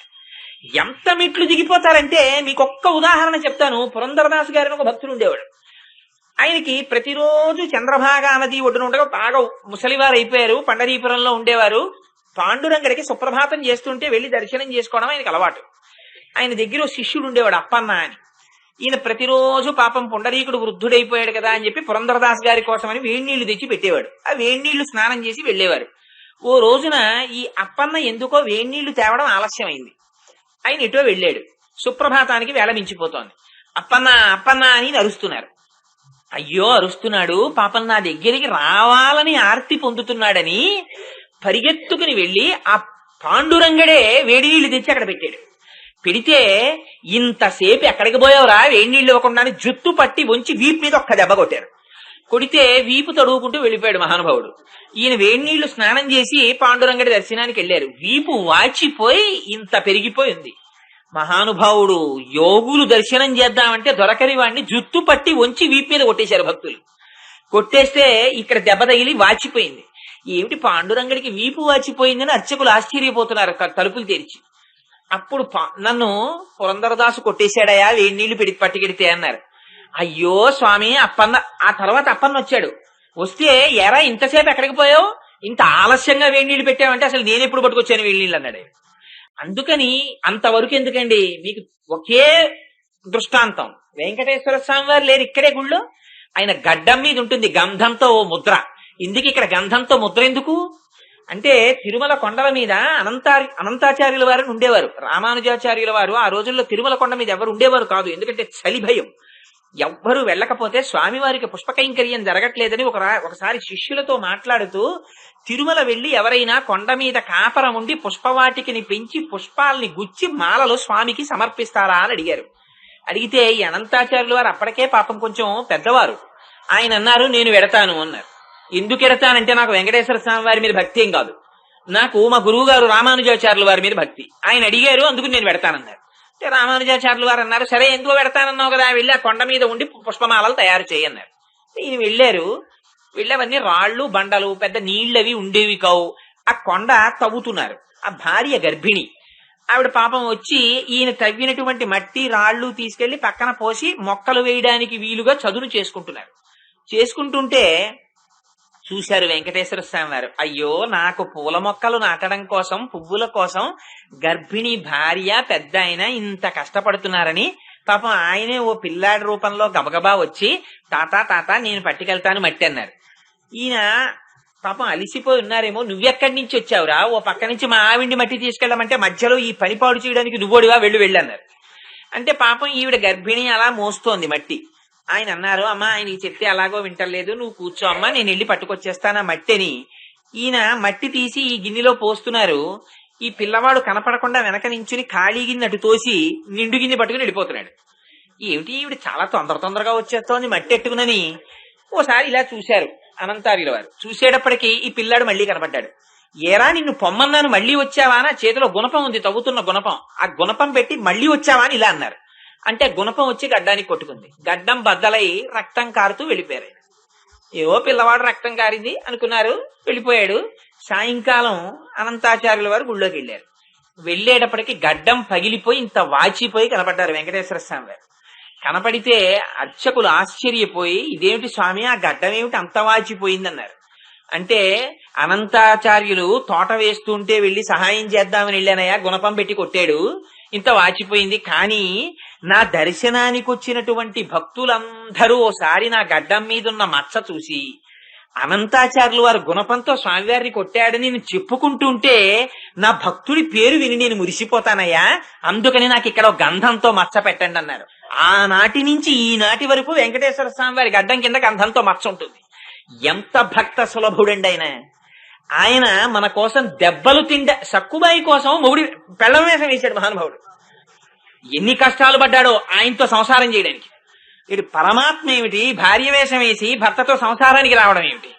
నిజంగా మన ఆర్తి ఏ పాటిదిరా అనిపిస్తుంది. ఇంత ఆర్తి మనం చూపిస్తే ఇన్ని మెట్లు దిగిపోవడానికైనా పరమాత్మ సిద్ధంగా ఉంటాడు. ఇది తులసిని కిరీటమునకు చుట్టబడగా అటువంటి కిరీటమును ధరించి ఉన్నటువంటి నారాయణమూర్తి యొక్క స్వరూపం, నేను ఇన్ని జగత్తులను శాసించిన వాడిగా, నారములకు ఆయనమైన వాడిగా, సమస్త బ్రహ్మాండముల యందు అనుప్రవేశము చేసి నిలబెట్టిన వాడిగా, ఎంత శాసకుణ్ణో, ఎంత ఔన్నత్యమును కలిగిన వాణ్ణో, నన్ను భక్తితో పిలిస్తే పరిగెత్తుకు రావడానికి అంత సులభుణ్ణి అని ఆ తులసి వాసన అనేటటువంటి వ్యామోహం తనది భక్తుల పట్ల, భక్తుల వ్యామోహం తన పట్ల సూచించేదిగా ఉన్న ఆ నారాయణుడున్నాడే, ఆయన ఎంతటి దాక్షిణ్యమూర్తి, ఎంతటి ఉదార బుద్ధి కలిగిన వాడంటే, మహానుభావుడు మాకు ఏ కైంకర్యం చేత కాదు, ఏమీ తెలియనటువంటి మేము వెళ్లి ప్రార్థన చేస్తే మాకు పర అనేటటువంటి పురుషార్థాన్ని ఇచ్చినటువంటి వాడు. చూడండి ఎంత లోతుగా మాట్లాడుతోందో చూడండి ఆవిడ. ఇవాళ ఏ మహానుభావుడు నమ్మాళ్ళ వారికి ఆకలి దప్పిక లేకుండా చేశాడో, పాంచభౌతికమైనటువంటి శరీరమునకు ఆకలి దప్పిక సహజమైన విషయాలు, అటువంటి శరీరములో ఆకలి దప్పిక లేకుండా తన ప్రయత్నమన్నది అసలు ఈ లోకములోకి వచ్చిన తరువాత ఏదీ చెయ్యకుండా పుట్టుకతోనే బ్రహ్మానందాన్ని ఇచ్చినటువంటి మహాపురుషుడైనటువంటి శ్రీమన్నారాయణుని యొక్క అనుగ్రహంతో బ్రహ్మానందమును అనుభవించినటువంటి నమ్మాళ్ళవారిని దృష్టిలో పెట్టుకుని చేస్తున్న పాశురం కనుక ఆ తల్లి అంటుంది, మాకేమీ చేత కాదు, మేమేమి ప్రత్యేకించి చేసినటువంటి కైంకర్యం లేదు, అయినా మాకు పర అన్న పురుషార్థాన్ని ఇచ్చాడు. ఏమిటి పర? ఈ పర మీకు నేను అస్తమానం దీని గురించి చెప్తూనే ఉన్నాను. వాచిక కాయిక మానసిక కైంకర్యములతో కూడినటువంటి ఏకస్వరూపమైన కైంకర్య నిష్టకే పర అని పేరు. ఎందుకనంటే ఆ పర అన్నదాన్ని గుండెలకి కట్టుకుంటారు, చేతులతో మోగిస్తారు, నోటితో పాడతారు. అందుకని అందులో వాచిక మానసిక కాయిక కైంకర్యములు ఉన్నాయి. ఆ పర అనేటటువంటిది నిజంగా పురుషార్థం. పురుషార్థం అంటే ఏమిటో తెలుసా అంటే, మనకు పురుషార్థములని 4 చెప్తారు. ధర్మ అర్థ కామ మోక్ష. అన్నింటికన్నా ముందు తీసుకెళ్లి ధర్మం పెడతారు, చిట్ట చివరికి తీసుకెళ్లి మోక్షం పెడతారు, ఈ మధ్యలోకి తీసుకొచ్చి అర్థకామములను పెడతారు. ఇది నిజంగాను పెద్దల యొక్క అమరికని చూడాలి. వీటికి పేరు ఇంకోటి పెట్టకూడదా? ఇంకొక పేరు పెట్టలా. ఈ 4 ఏమిటండి అని ఎవరైనా అడిగితే పురుషార్థములు అబ్బాయి అన్నారు. పురుషార్థం అంటే ఏమిటండి అంటే నువ్వు అర్థించి పొందవలసినవి అన్నారు. అర్థించి పొందుతాడు కనుక దానికి పురుషార్థం అని పేరు. ఏమిటది? ధర్మ అర్థ కామ మోక్షాలు. అయితే చిత్రం ఏమిటంటే, మోక్షాన్ని మనం సంపాదించుకోవడం అంటూ ఏముండదు ప్రత్యేకంగా. మోక్షం సంపాదించుకోవడము అంటే ధర్మ అర్థ కామములను సరిగ్గా అనుష్ఠానం చేయడమే. ఈ మూడింటి మధ్య ఉండేటటువంటి సమన్వయం తెలిస్తే 4వది వస్తుంది. ఇంచేత అంటే మీకు ఒక కర్ర ఇచ్చి, ఆ కర్ర 40 అడుగుల పొడుగు ఉందనుకోండి, అబ్బాయి 10 అడుగుల పొడుగు ఉండేటట్టుగా 4 సమానమైన ముక్కలు చెయ్యి అన్నారనుకోండి, మీరు ఎన్ని మాటలు నరుకుతారు? ఆ కర్రని ముందు 10 అడుగులు కొలుస్తారు, ఒక మాట నరుకుతారు, 10 అడుగుల కర్ర వచ్చింది. మళ్ళీ 10 అడుగులు లెక్క పెడతారు, నరుకుతారు, ఇంకో 10 అడుగుల కర్ర వచ్చింది, 20 అడుగుల కర్ర మిగిలింది. మళ్ళీ ఇంకో 10 అడుగులు లెక్క పెడతారు, ఇంకొకసారి నరుకుతారు. ఇప్పుడు 10 అడుగుల కర్రలు ఎన్ని వచ్చాయి? 2 వచ్చేస్తాయి. 3 సార్లు నరికితే 4 10 అడుగుల కర్రలు వస్తున్నాయి. అలా ధర్మ అర్థ కామములను సక్రమముగా అనుష్ఠానము చేస్తే 4వదైన పురుషార్థం మోక్షం సిద్ధిస్తుంది. చిత్రం ఏమిటంటే, అందుకే ధర్మాన్ని ముందు పెట్టి అర్థకామాల్ని వెనకాల పెట్టారు. అన్నింటికన్నా వెనకాల మోక్షానికి ముందు ధర్మానికి బాగా దూరంగా కామాన్ని పెట్టారు. ఈ ధర్మముతో అర్థాన్ని, ధర్మబద్ధమైన కామాన్ని, మోక్షమునందు కోరికని అనుసంధానం చేసుకోవడం చేత కాకపోతే అది నరకం అయిపోయి కూర్చుంటుంది. ఈ 4 నడుస్తుంటే జీవితంలో ఈ 4 ఎలా అనుసంధానం చేసుకోవాలో కూడా చాలా గమ్మత్తుగా చూపించారు. ఇదే అయోధ్యకాండలో ఎంత గమ్మత్తుగా చూపించారంటే, కౌసల్యాదేవికి ఒక్క కుమారుడు రామచంద్రమూర్తి, సుమిత్రకి 2 కుమారులు లక్ష్మణుడు శత్రుఘ్నుడు, కైకమ్మకి 1 కొడుకు భరతుడు. అసలు 2 ఉయ్యాలలు 2 కొడుకులు ఉన్నటువంటి సుమిత్రా మందిరంలో కదా ఎక్కువ హడావిడి ఉండాలి.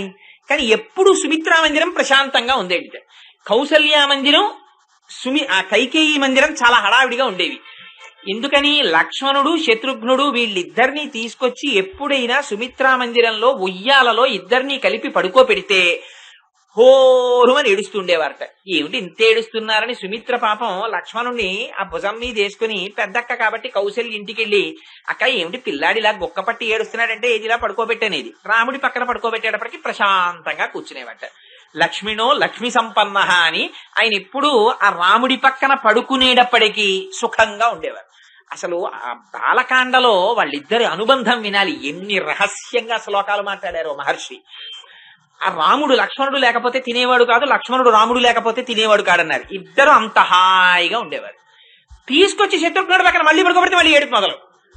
ఏమిటి ఇలా ఏడుస్తున్నారని శత్రుఘ్నుడిని తీసుకెళ్లి భరతుడి పక్కన పడుకోబెట్టేస్తే ఆయన ప్రశాంతంగా ఉండేవాడు. అందుకని పాపం ఇద్దరు పిల్లలున్నా సుమిత్ర మందిరంలో పిల్లలు ఉండేవారు కాదు. ఒక్కొక్క పిల్లలైనా వాళ్ళ మందిరాల్లో ఇద్దరిద్దరు పిల్లలు ఉండేవారు. ఏమిటి ప్రశాంతతకి కారణం? రాముడు ధర్మం, ఆ లక్ష్మణుడు అర్థం, శత్రుఘ్నుడు కామం, భరతుడు మోక్షం. అవి 4 విధములైనటువంటి పురుషార్థాలు. ఇందులో రాముడు ధర్మం కనుక ధర్మము పక్కన అర్థాన్ని పడుకోబెట్టారనుకోండి, ధర్మబద్ధమైన అర్థము ప్రశాంతతనిస్తుంది. అధర్మమైనటువంటి అర్థము చాలా బెంగ పెట్టిస్తుంది. రాత్రి నిద్ర కూడా పట్టదు. అమ్మో ఆ గోడలో ఉంది, కింద ఉంది, పరుపు కింద ఉంది, ఎవడొస్తాడో ఏ రైట్ చేస్తాడో బెంగే. తిన్నది ఎక్కదు, పడుకున్నది నిద్ర పట్టదు. అందుకని ధర్మబద్ధమైన అర్థము, మోక్షమునందు కామము. అలా కాకుండా అర్థం కామం ఓ ఉయ్యాల్లో పడుకున్నాయనుకోండి, డబ్బు కోరి. భగవంతుని యొక్క కైంకర్యము చెయ్యగలిగినటువంటి అదృష్టము కన్నా అదృష్టము వేరొకటి ఉండదు. కేవలం నామాన్ని నోటితో చెప్పినంత మాత్రము చేతనే అంత ఫలితాన్ని వస్తుంటే, ఇంకా మనస్సు, శరీరము, నోటి మాట 3 ఏకరీతిగా నిలబడ్డాయనుకోండి, ఇంకా నిజంగా దానికి ఎంత వైభవం ఉంటుందో ఆలోచించండి. అందుకని ఈ 3 కలిసి ఉండడం పరమపురుషార్థమైనటువంటి భగవంతుణ్ణి పొందడానికి మార్గం అవుతోంది. ఇది మనంత మనంగా తెచ్చుకోగలిగినది కాదు. ఇది తెచ్చుకోవడానికి అడ్డుపడేటటువంటి శత్రువులైనటువంటి కామక్రోధాదులను పరిమార్చి ఆయన మనకివ్వాలి. దీనికి మేం చేసిన పరిశ్రమ ఏమిటి? మేమేమి పరిశ్రమ చేయలేదు. వెళ్ళి కృష్ణ అని పిలిచామంతే. మా కోసం, మా వంశంలో, మా కులంలో పుట్టినవాడా అని సంతోషించామంతే. పిలిచి మాకు పరమపురుషార్థాన్ని ఇచ్చేశాడు. అంతటి దయామయుడే ఆయన. అంతటి దయామయుడైన నారాయణుడు. మరి నువ్వేమిటి లోపల కుంభకర్ణుడు రామచంద్రమూర్తి చేతిలో మరణించినట్లు మరింత దయామూర్తి కదా స్వామి. ఇంత దయామూర్తి ఆ కుంభకర్ణుడి పట్ల సంహరించవలసిన వాడు కావడం ఏమిటి అంటే, దోషం పరమాత్మలో ఉండదు, దోషం ఉపాసనలో ఉంటుంది.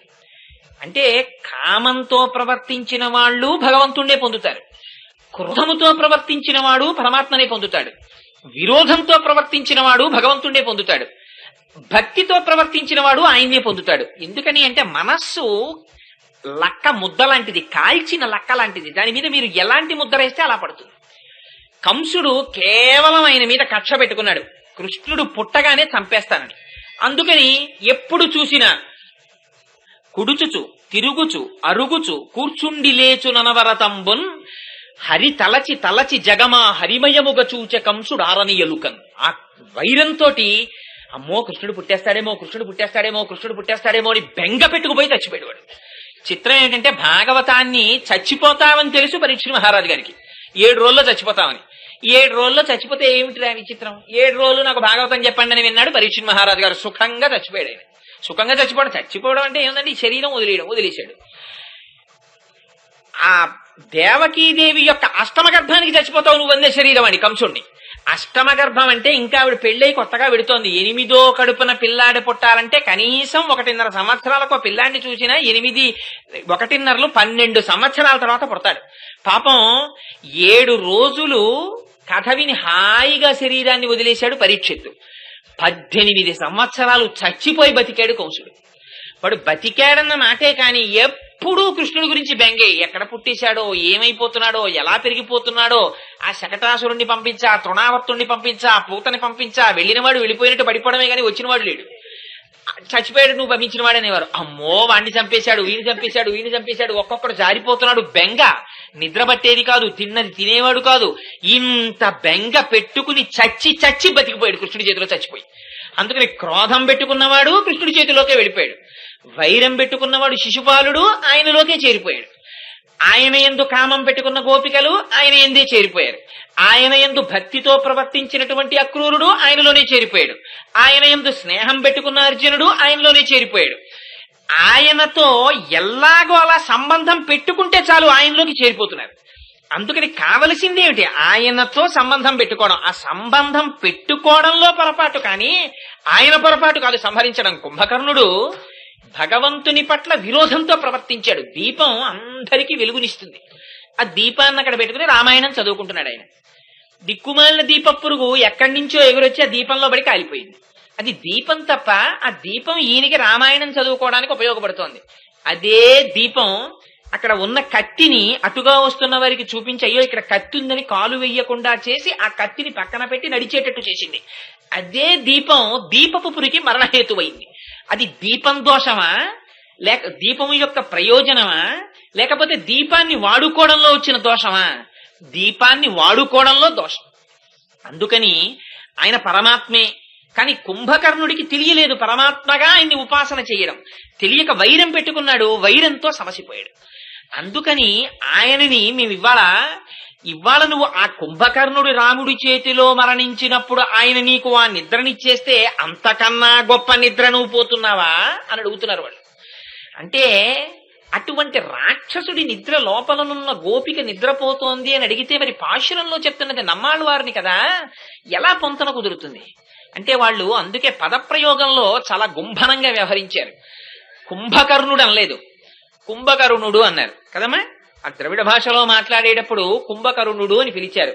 ద్రవిడ భాషలో కుంభకరుణుడు అంటేట కుంభము నుంచి జన్మించినటువంటి అగస్త్య మహర్షిని పిలిచినట్టు. ఇక్కడ ఆయన పోతున్నటువంటి నిద్ర సామాన్యమైన నిద్ర కాదు. ఆ గోపికది తామసీ నిద్ర కాదు. కుంభకర్ణుళ్ళ 6 నెలలు నిద్రపోవడం, 6 నెలలు లేవడం కాదు. ఆవిడ నిద్ర ఎటువంటి నిద్ర అంటే సంతతము భగవంతునితోటి రమించేటటువంటి బ్రహ్మానుభవం. ఒళ్ళు తెలియనటువంటి స్థితిలో బ్రహ్మమును అనుభవించడం, అది ఆవిడ నిద్ర. ఈ కుంభకర్ణుడు అగస్త్యుడు 3 సాధించాడు జీవితంలో. సాధించడం ఏమిటి? ఆయన చూపించారు మహానుభావుడు. అగస్త్య మహర్షి వింధ్య పర్వతాన్ని సూర్యుడికి అడ్డంగా పెరిగితే సూర్యుని యొక్క పథానికి అడ్డొస్తోందని ఆయన వస్తే ఆ వింధ్య పర్వతం తల వంచి నమస్కరించింది. మళ్ళీ నేను వచ్చే వరకు తలెత్తకన్నారు. అలా ఉండిపోయింది వింధ్య పర్వతం. సూర్యుని యొక్క గమనమునకు ఎదురు లేకుండా వింధ్య పర్వతాన్ని అణిచారు. 2 సముద్రాన్నంతటిని ఆయన ఔపోసన పట్టారు. సముద్రం లోపల రాక్షసులు ఉండేవారు. రాక్షసులుంటే వాళ్ళు అప్పుడప్పుడు రాత్రి వేళ అయిన తర్వాత బయటకు వస్తుండేవారు. బయటకు వచ్చి చంపేసి మళ్ళీ సముద్రం పడుగురికి వెళ్ళిపోయి ఆ లోపల నుంచి పాతాళానికి వెళ్ళిపోయేవారు. వాళ్ళని ఎలా సంహరించాలో ఇంద్రుడికి అర్థం కాలేదు. అర్థం కాక అగస్త్య మహర్షిని అడిగాడు, భగవాన్ మీరు పని చెయ్యండి, సముద్రంలో ఉన్న నీళ్లన్నీ మీరు తాగేయండి, తాగేస్తే మాకు ఆ పాతాళ ద్వారం కనపడుతుంది, మేము అందులోంచి వెళ్లి ఆ కాలకేయాది రాక్షసుల్ని సంహరిస్తామన్నాడు. అగస్త్య మహర్షి అన్నారు, దానికి ఉంది అలాగే చేస్తానులో బాయ్ అని సముద్రం దగ్గరికి వెళ్ళి సముద్రంలో నీళ్లన్నీ పరీక్షించేశారు. ఒక్కసారి అలా చేత్తో తీసుకుని గుడుక్కుని మింగేశారు. ఆయన యోగశక్తి అటువంటిది. మింగేస్తే ద్వారం కనపడింది. అందులోంచి వెళ్ళి రాక్షసుల్ని చంపేసి ఇంద్రుడు బయటకు వచ్చి అన్నాడు, రాక్షస సంహారం అయిపోయింది మహాప్రభో, వదిలేయండి నీళ్లు మళ్ళీ అన్నాడు. ఎందుకు వదిలేయడం అన్నారు ఆయన. అంటే మరి భూమి మీద నీళ్లు భూమి అన్ని ఈక్వల్ గా ఉండాలి కదా పంచభూతాలు, అందుకని మళ్ళీ వదిలేయండి అన్నాడు. మరి నువ్వు ఈ మాట ముందు చెప్పలేదు, నేను తాగిన నీళ్లు అరిగిపోయాయి అన్నాడు. అయ్యబాబోయ్ అలా అయితే అలాగా, సముద్రాలు ఉండాలి, మీరు అరిగిపోతే ఎలాగండి, విడిచిపెట్టండి అన్నాడు. ఉన్న నీళ్లు వదిలేస్తానని మూత్రం కింద వదిలేశారు అగస్త్య మహర్షి. అందుకని సముద్రపు నీరు ఉప్పు, అందుకని నిత్య స్నానానికి పనికిరాదు. ఇది నేను సొంతంగా చెప్పానని అనుకోకండి, బ్రహ్మవైవర్త పురాణంలో ఉంది, కావాలంటే చూసుకోండి. అందుకని ఆ సముద్రాల్ని ఔపోసన పట్టిన వారు అగస్త్య మహర్షి. అది ఆయన సాధించినటువంటి 2వ గొప్ప విషయం. 3వది వాతాపి. వాతాపి అందరి దగ్గరికి వెళ్లి మా పితృకార్యం అండి, మా ఇంట్లో మీరు భోజనానికి రండి అనేవాడు. తన తమ్ముడి చేతిలో తాను ఏ మేకగానో మారి సంహరింపబడి వాడికి వరం ఉండేది, మళ్ళీ వాతాపి రా అంటే వచ్చేసేవాడు. ఆ రోజుల్లో తండ్రికి తద్దినం పెడితే మాంసాన్ని కూడా అందులో ఆహారంలో పాటు వడ్డించేవారు. అయితే ఈ యుగ లక్షణం కాదు, బ్రాహ్మణులు అప్పుడు, ఈ యుగంలో లేదు. ఈ కోటేశ్వరారు చెప్పారు పురాణంలోని, ఎక్కడైనా కొప్పదీసి అది వండితే నన్ను ఎవరైనా అడిగితే లేని పని ఉపద్రవం. అది ఎప్పుడో వేరు యుగంలో ధర్మం అంతే అది. అందుకని ఆ మాంసం వడ్డించి తీసుకొచ్చి అక్కడ పెడితే పాపం వచ్చిన వాళ్ళు తెలియక తినేసేవారు. ఆయన తినేగానే ఆ వాతాపి తమ్ముడు ఏం చేసేవాడంటే వాతాపి బయటికి రానివాడు. వాడు మళ్ళీ లోపల ప్రాణం పోసుకుని గభాలన వచ్చిన భోక్త యొక్క పొట్ట చీల్చుకుని బయటకు వచ్చేసేవాడు. చేయగానే తినడానికి వద్దామని వచ్చినవాడు తినబడేవాడు. వాడు పడిపోయేవాడు. వీళ్ళిద్దరూ తినేసేవారు శుభ్రంగా. అగస్త్య మహర్షిని పిలిచారు ఓ రోజున, ఆయన్ని తినేద్దామని. ఆయనకి తెలుసు ఈ విషయం. ఆయనకి వచ్చిన తర్వాత వాతాపిని వడ్డించారు. ఆయన తినేశారు. తినేసి ఆఖరినోసారి కడుపు మీద చెయ్యేసుకుని జీర్ణం వాతాపి జీర్ణం అన్నారు. అనేటప్పటికీ వాడు జీర్ణం అయిపోయాడు. జీర్ణం అయిపోతే వీడు బయట నుంచి వాతాపి రా అంటున్నాడు వాళ్ళ తమ్ముడు. ఇంకేం వస్తాడు, జీర్ణం అయిపోయాడు. వాతాపిని జీర్ణం చేసుకున్నారు ఆయన. అందుకని ఆయన దగ్గర చాలా ప్రముఖమైనటువంటి లక్షణాలు ఉన్నాయి. ఈ 3 లోపల నిద్రపోతున్న గోపికకు ఉన్నాయి. ఎందుకని ఆయన నమ్మాళ్ళవారు కనుక. ఏమిటివి? వింధ్య పర్వతం సూర్యపథానికి అడ్డొస్తోంది. సూర్యుడంటే స్వయం ప్రకాశకుడు, జ్ఞానం. ఆ జ్ఞానము కలగకుండా దేహాత్మాభిమానం అడ్డొస్తోంది. అసలు ఈ దేహాత్మాభిమానం మొట్టమొదటి నుంచి తల్లి కడుపులోంచి వచ్చిన దగ్గర నుంచి లేనివారు. అందుకని దేహాత్మాభిమానమును అధిగమించినటువంటి గోపిక లోపలుంది. 2, ఆయన సముద్రాన్ని ఔపోసన పట్టారు. సమస్త శాస్త్రములలో ప్రతిపాదింపబడినటువంటి అన్ని రహస్యములను తాము తెలుసుకున్నారు. అటువంటి గోపిక లోపల నిద్రపోతోంది. నిద్రపోవడం అంటే తామస నిద్ర కాదు, బ్రహ్మానందాన్ని పొందుతోంది. 3, ఆయన వాతాపిని సంహరించారు. అంటే మృత్యువు లేని స్థితిని పొందారు. మృత్యువు లేకపోవడం ఏమిటి అంటే, మృత్యువు దేనికి ఉంటుంది? శరీరానికి ఉంటుంది. అసలు చాలా ఆశ్చర్యకరమైన విషయం ఏమిటంటే, మనందరికీ ఒక పనికిమాలిన బెంగోటు ఉంటుంది.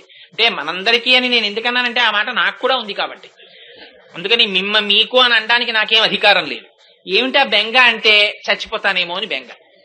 అందుకని వాడు గుడికి కూడా రాడు.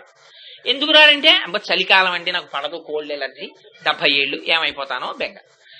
పురాణానికి వెళ్ళడు, దేనికి వెళ్ళడు. ఎందుకు వెళ్ళడంటే దీని గురించి బెంగ.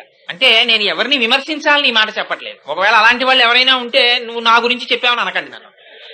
శాస్త్రం ఉన్నమాట చెప్పానంతే. అందుకని ఎంత బెంగ అంటే ఇది ఉండిపోతుందని. నువ్వు ఇంత బెంగెట్టుకుని ఉంచుకుంటే ఇదేం ఉండదు. ఇది వెళ్ళిపోతుందన్నది తథ్యం. మీ నాన్నగారికి తద్దినం పెడుతున్నావు, అదే సాక్ష్యం. మీ నాన్నగారు కూడా ఇలాగే అనుకుని వెళ్ళిపోయారు. తద్దినం నీతో పెట్టించుకుంటున్నారు. ఆయనకి ముందు తాతగారు ఇలాగే అనుకున్నారు, ఆయన వెళ్ళిపోయి మీ నాన్నగారితో పెట్టించుకున్నారు. నువ్వు కూడా ఇలాగే అనుకుని వెళ్ళిపోతావు, మీ అబ్బాయి తద్దినం పెడతాడు, ఇది ఖాయం. అయితే చిత్రం ఏమిటంటే వీడికి మాత్రం దీనితో తాదాత్మ్యత. ఇది ఉండిపోతుందని బెంగ. ఎంత బెంగ అంటే, ఇది ఎంత పనికిరాని బెంగ అంటే, పక్కింట్లో దొంగలు పడ్డారనుకోండి, వీడు 6 నెలలు తలుపులు చాలా జాగ్రత్తగా వేసుకుంటాడు. తలుపులు జాగ్రత్తగా వేసి రాలేదు అని బెంగెట్టుకుంటాం. 7 దొంగలు వచ్చి ఎత్తుకుపోతారని. పక్కింట్లో దొంగలు పడ్డారనే నీకంత బెంగే నీ ఇంట్లో గురించి. మరి పక్కింట్లో చచ్చిపోయారు, చాలా చావులు వచ్చాయి పక్కింట్లో. ఏ ఇంట్లో చావు లేకుండా ఉంటుంది? పక్కింట్లో చచ్చిపోయారు ఒకప్పుడు.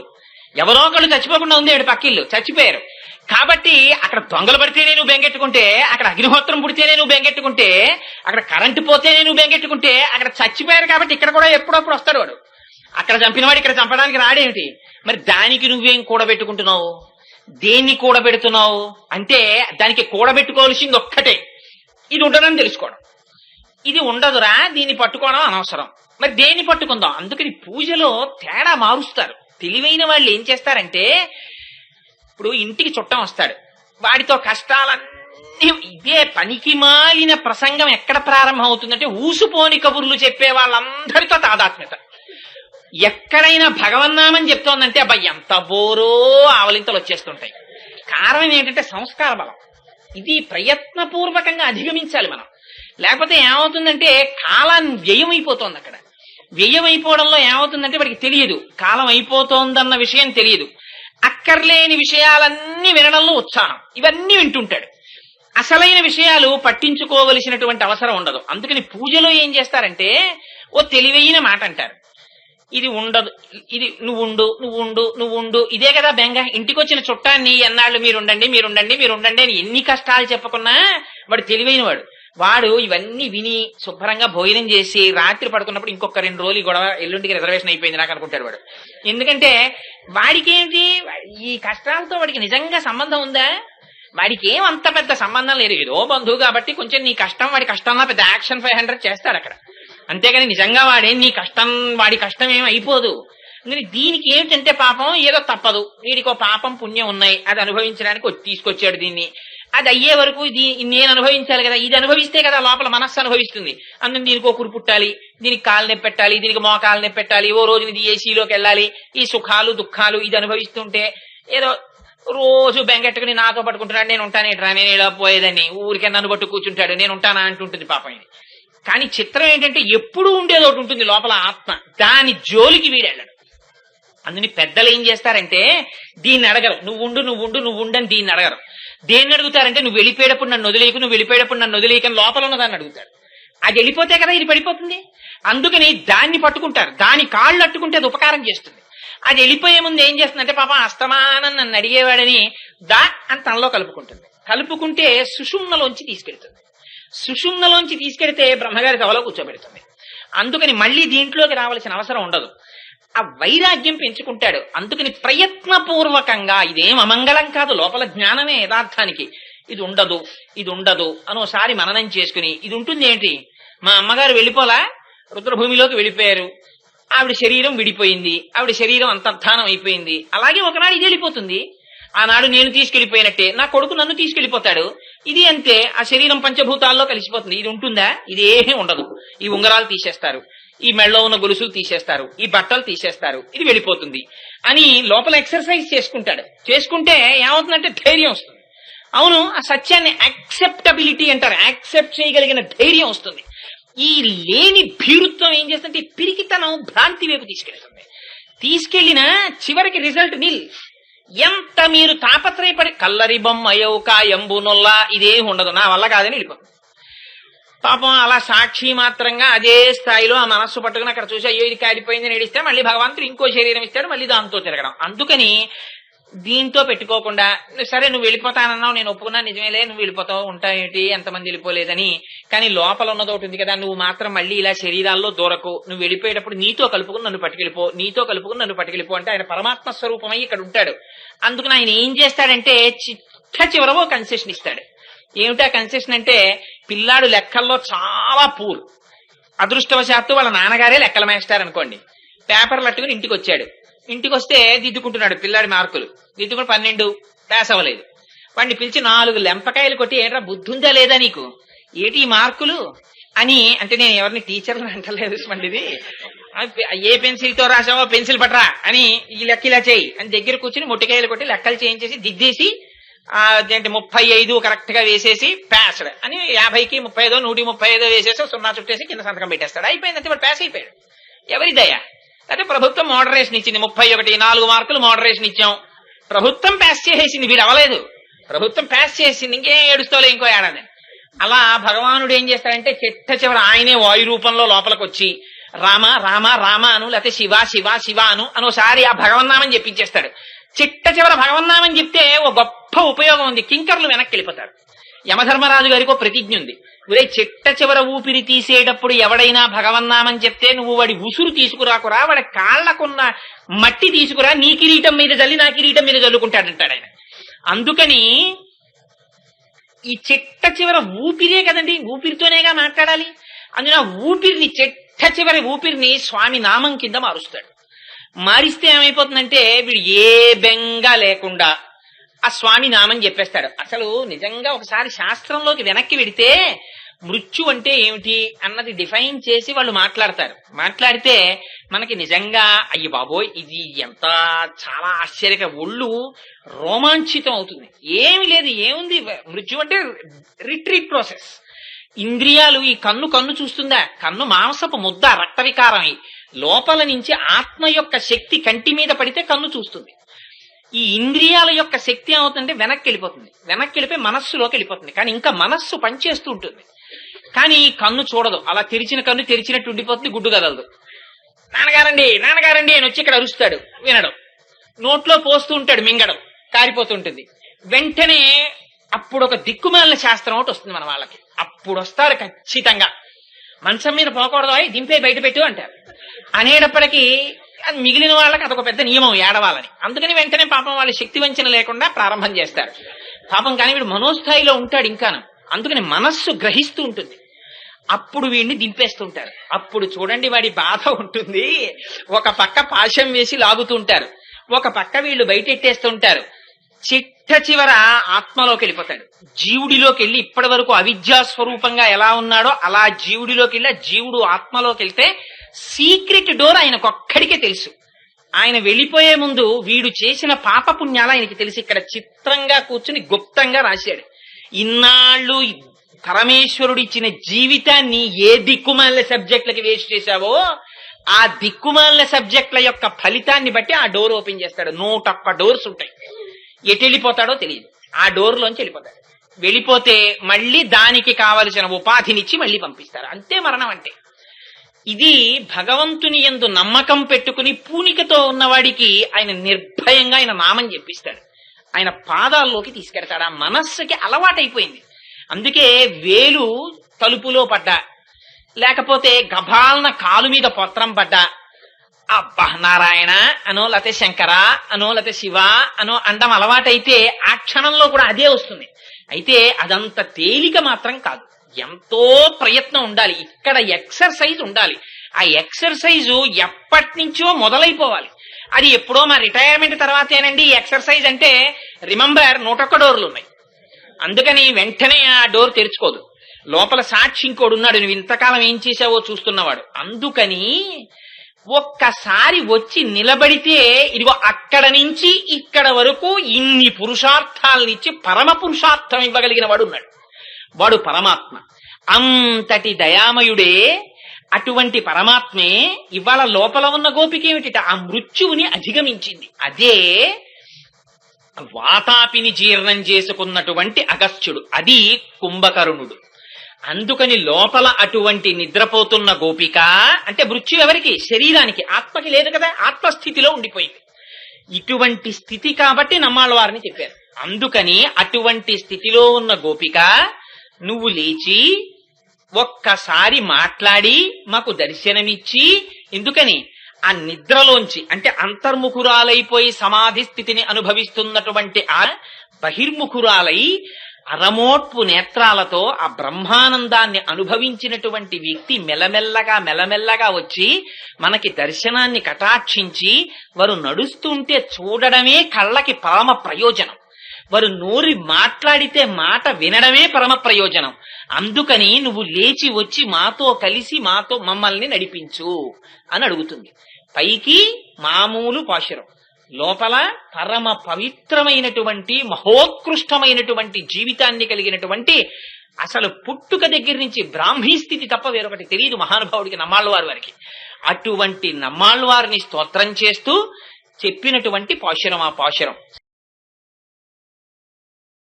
ఇందులో తిరుమంగయ్య ఆళ్వార్ని ఆ ఆళ్వార్ని స్తోత్రం చేస్తోంది అమ్మవారు. లేదా ఆ ఆళ్వార్ని అడ్డుపెట్టి గోపికని నిద్రలేపుతోంది. లేదా నందగోప భవనంలో కృష్ణుడి యొక్క దర్శనానికి వెళ్లేటప్పుడు ఈ ఆళ్వార్ని దర్శనం చేసింది. మీరు ఏ స్థాయిలో చూసినా ఆ స్థాయికి సరిపోయేటట్టుగా అమ్మవారు ఆ ఆళ్వారుల జీవితాన్ని అందులో నిక్షేపించి ఈ పాశురాన్ని విజ్ఞాపన చేస్తోంది. అందులో అంటుంది, మంచి లేగ దూడలు కలిగినటువంటి ఆవులు, లేగ దూడలు కలిగి ఉన్నప్పటికీ లేగ వయస్సులో ఉన్నటువంటి ఆవులు, అటువంటి ఆవుల యొక్క పాలు పితకడములో చాలా నైపుణ్యము కలిగినటువంటి వారు, శత్రువులను పరిమార్చగలిగినటువంటి బలము కలిగినటువంటి వారు, అది కాక శుద్ధమైనటువంటి స్వభావము కలిగినటువంటి వారు, అటువంటి గోపబాలుర యొక్క వంశములో జన్మించినటువంటి ఓ బంగారు తీగ, నీ పుట్టలో ఉన్నటువంటి పడగ విప్పిన పాము ఎలా ఉంటుందో అటువంటి నితంబ ప్రదేశము కలిగినటువంటి దానా, నెమలి యొక్క పింఛము వంటి కేశ సౌందర్యము కలిగినటువంటి దానా, నువ్వు ఆ తలుపు తెరిచి నీ కాంతిని ప్రసరించి బయటికి వచ్చి మాతో కూడు. నీ దేహబంధువులు, సఖులు, స్నేహితులు అందరూ బయట నిలబడి నీ కోసమే వేచి ఉన్నారు, వచ్చి మాతో కలు అని ఈ పాశురంలో విజ్ఞాపన చేస్తుంది.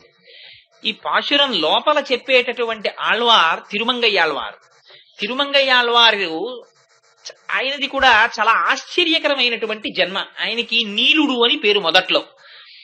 ఆయన విశేషమైనటువంటి భుజబలం కలిగినటువంటి వారు, మిలేచ్ఛ వంశంలో జన్మించారు. ఆయన సరే ఆశ్చర్యం ఏమిటంటే ఆ ఊరి రాజుగారు ఈయన యొక్క భుజబల పరాక్రమములను చూసి ఈయన్ని సామంతరాజుగా నియమించుకున్నారు.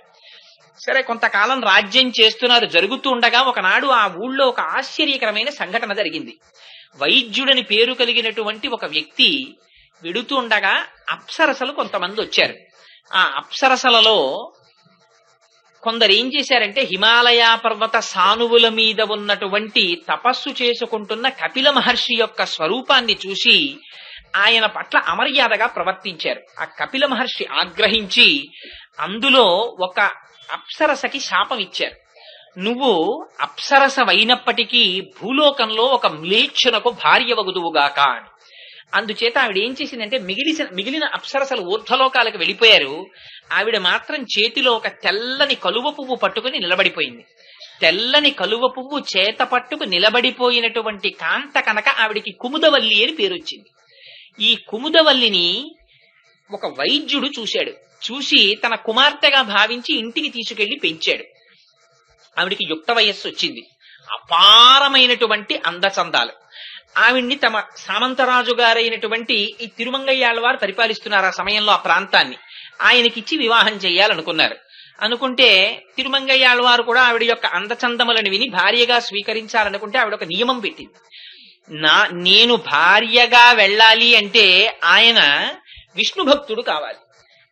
అయి శంఖచక్రములను ఆ తప్తము చేయబడినటువంటి ముద్రలు తన భుజముల మీద తీసుకోవాలి. అలా తీసుకుంటే నేను ఆయనకి భార్యనవుతానండి. తిరుమంగయ్యాళ్వార్ అప్పటి వరకు పరమశైవుడు. ఆయన కుముదవల్లిని భార్యగా స్వీకరించడం కోసం వైష్ణవ మతావలంబకుడు అయ్యారు. తిరుపతి వెళ్లి ప్రత్యేకంగా వైష్ణవ మత స్వీకారం చేశారు. చేసిన తరువాత ప్రతిరోజు 1008 మంది వైష్ణవులకి భోజనం పెట్టాలని ఆవిడ నియమం పెట్టింది. అలా 1 సంవత్సరం పాటు భోజనం పెట్టాలని. సరేనన్నారు. కుముదవల్లిని వివాహం చేసుకున్నారు. 1008 మంది శ్రీ వైష్ణవులకి ప్రతిరోజు భోజనం పెట్టడంలో కొంతకాలం అయిన తరువాత తాను ప్రభువుకి చెల్లించవలసినటువంటి కప్పాన్ని కుముదవల్లికి ఇచ్చినటువంటి మాట ప్రకారంగా శ్రీ వైష్ణవులకి చేసేటటువంటి అన్న సంతర్పణ, దాన్ని తదీయారాధన అంటారు వాళ్ళ సాంప్రదాయంలో. ఆ తదీయారాధనలో వినియోగించడం చేత ఆయన ప్రభువుకి కప్పం కట్టలేకపోయారు. కట్టలేకపోతే ప్రభువు రాయబారం పంపించాడు ఆ డబ్బిమ్మని. ఆ డబ్బు లేదు, నేను తదీయారాధనకి వాడానన్నారు. అయితే నీ మీదకి యుద్ధానికి వస్తున్నానని రాజుగారు యుద్ధానికి వచ్చారు. వస్తే ఆ రాజుగారికి తిరుమంగయ్యాళ్వారికి జరిగినటువంటి యుద్ధంలో తిరుమంగయ్యాళ్వారు గెలిచారు. గెలిచినప్పటికీ ప్రభువుకి తాను కట్టవలసినటువంటి కప్పాన్ని కట్టలేకపోయానని బెంగ పెట్టుకు పడుకుంటే శ్రీ మహావిష్ణువు కలలో సాక్షాత్కరించారు. సాక్షాత్కరించి బహుశా ఆయన్ని ఉద్ధరించడానికే ఆవిడ అటువంటి నియమం పెట్టి ఉండవచ్చు.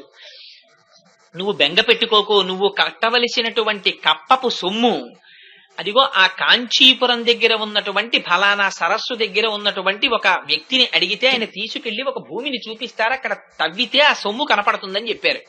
సరే వెళ్లారు, అక్కడ భూమిని తవ్వారు, అక్కడ నిధి కనపడింది, ఆ సొమ్ము తీసుకొచ్చారు, రాజుగారికి కట్టేశారు. కట్టేస్తే ఆ సొమ్ము ఏమైందంటే 2 రోజులు అయ్యేటప్పటికీ దానికి ఒక విచిత్రమైనటువంటి ఉపమానం ఒకటి ప్రయోగించారు. ఆళ్వారుల చరిత్రలో రాస్తూ అన్నారు, ద్రౌపదీదేవికి అనంతమైన వస్త్రములు వస్తున్నప్పుడు దుర్యోధనుడి భార్య భానుమతీదేవి వాళ్ళు అందులో కొన్ని చీరలు తీసి కట్టుకోదామని ప్రయత్నిస్తే ఆ చీరలు అంతర్ధానం అయిపోయాయి. అవి అనుగ్రహ రూపంగా వచ్చినవి కానీ బొమ్మనా నుంచో ఎక్కడి నుంచో వచ్చేసిన చీరలు లాంటివి కావు కదా. అలా భగవంతుని యొక్క అనుగ్రహం చేత వచ్చినటువంటి ధనం అది. ఆ ధనాన్ని రాజు తీసుకెళ్లి తన యొక్క ఆ కోశాగారంలో పెట్టుకున్నాడు. పెట్టుకున్న 2 రోజులకి ఆ ధనం కనబడ్డం మానేసి. కనపడకపోతే ఇదంతా నువ్వే చేశావని తిరుమంగయ్యాళ్వారి మీద ఆరోపణ చేసి ఆయనని పదవిలోంచి తీసేశాడు రాజు. తీసేస్తే ఆయన పదవి పోయిందని బెంగ పెట్టుకోలేదు. ఆ సామంతరాజ పదవి పోయింది, కానీ రోజు 1008 మంది శ్రీ వైష్ణవులకి తదీయారాధన చెయ్యవలసిన నియమం పోతుందేమో అని బెంగ పెట్టుకుని దొంగగా మారారు. ఎంత ఆశ్చర్యం జరిగిందంటే ఆయన జీవితంలో ఒక ఇంట్లో దొంగతనం చేశారు. ఆ దొంగతనం చేసేటప్పుడు బంగారు కంచం ఒకటి పట్టుకొచ్చారు. ఆ బంగారు కంచం పట్టుకురావడంలో అది ఒక శ్రీ వైష్ణవులు ఇంట్లో పట్టుకొచ్చేశారు. పట్టుకొచ్చేయడంలో వాళ్ళు శ్రీ వైష్ణవులు వాళ్ళ ఇంట్లోంచి నేను సాక్షాత్తుగా శ్రీ మహావిష్ణువుని నమ్ముకున్న వారి ఇంట్లో బంగారం కంచం అపహరించానని తర్వాత చాలా బెంగ పెట్టుకుని ఇంకా నేను ఇటువంటి పనులు చేయను, దారి దొంగగా మారి వేదాన్ని ఎవరు విమర్శిస్తున్నారో వాళ్ళ దగ్గరే పట్టుకొస్తానని దారి దొంగగా మారి వేద ప్రామాణ్యములు అంగీకరించని వారి దగ్గర పట్టుకొచ్చేవారు. పట్టుకొచ్చి తదీయారాధన చేస్తుండేవారు. పాపం అంటే భగవంతుడు ఒక్కొక్కరిని ఉద్ధరించడానికి ఒక్కొక్క విచిత్రమైనటువంటి ప్రవృత్తిని ఏర్పాటు చేస్తాడు. ఏది చేస్తున్నా రాచరికం పోయిందని బెంగలేదు, దొంగతనం మారిపోతోందని బెంగ లేదు. తదీయారాధన జరగాలంతే ఆయన నియమం. అంత కష్టపడి రోజు 8 మందికి ఆ రకంగా తదీయారాధన చేస్తూ ఉండేవారు. ఆయనే చిట్ట చివరి రోజులలోకి వెళ్లేసరికి ఆ శ్రీ మహావిష్ణువు యొక్క ప్రమాణమును ఆవిష్కరించి ఎందరిలో వాదనలో గెలిచి శ్రీ మహావిష్ణువు యొక్క వైభవాన్ని ఆవిష్కరించి మహాజ్ఞాని అయి నిలబడిపోయారు. అటువంటి తిరుమంగయ్యాళ్వారు వారిని ఇవాళ స్తోత్రం చేస్తోంది అమ్మవారు. ఆయన యొక్క అంశ స్వయంగా శ్రీ మహావిష్ణువు చేతిలో ఉండేటటువంటి శాంగం అనేటటువంటి ధనస్సు అంటారు. అదిగో ఆ తిరుమంగయ్యాళ్వారి యొక్క జీవితాన్ని ఇవాల్టి పాశురంలో అమ్మవారు ఆ ప్రార్థన చేస్తోంది. అందులో అంటుంది, లేగలైనటువంటి దూడలను కలిగినటువంటి లేగ ఆవుల్ని పాలు పితకడంలో సమర్థులైనటువంటి గోపాల బాలుర వంశంలో నువ్వు పుట్టావుంది. మొదటి ఉపమానం చూడండి ఎంత విచిత్రమో. లేగ దూడలు కలిగినటువంటి ఆవులు కానీ లేగలుగానే కనపడుతున్నాయి. అది ఎలా కుదురుతుంది? లేగ దూడలైనా అయి ఉండాలి, ముసలి ఆవులైనా అయి ఉండాలి. లేగ దూడల్ని పెట్టాయి కనుక.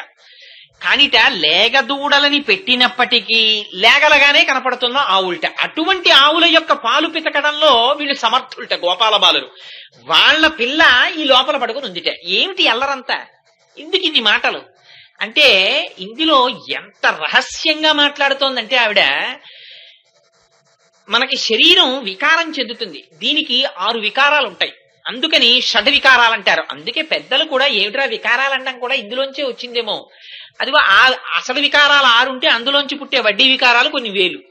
అందుకని అసలు ఆస్తి మాత్రం 6 వికారాలు. అవి ఏమిటంటే అసలు ఇంతకు ముందు ఉండదు, అది పుట్టినది. అంతకు ముందు లేదు కదండి. మరి ఇప్పుడు 1959 జూలై 14కి ముందు కోటేశ్వరరావు అనబడేటటువంటి ఈ శరీరం లేదు. ఇది ఆనాడు పుట్టింది కాబట్టి ఉన్నది. ఆనాడు పుట్టినది ఉండాలి కదా కొంతకాలం. అందుకని ఉన్నది ఎలా పుట్టిందో అప్పుడు మా అమ్మగారికి ఇంత పిల్లవాడిగా పుట్టిన వాడిని అలా ఉండిపోలేదుగా. అందుకని పెరిగినది పెరిగిపోతూ ఉండిపోదుగా. మార్పు చెందినది రకరకాలుగా పెద్ద పెద్ద చేతులు, కాళ్ళు, గోళ్లు, వ్యవహారం, లాల్చీలు, ఇన్ని మార్పులు చెందినది మార్పు చెంది ఉండిపోదుగా.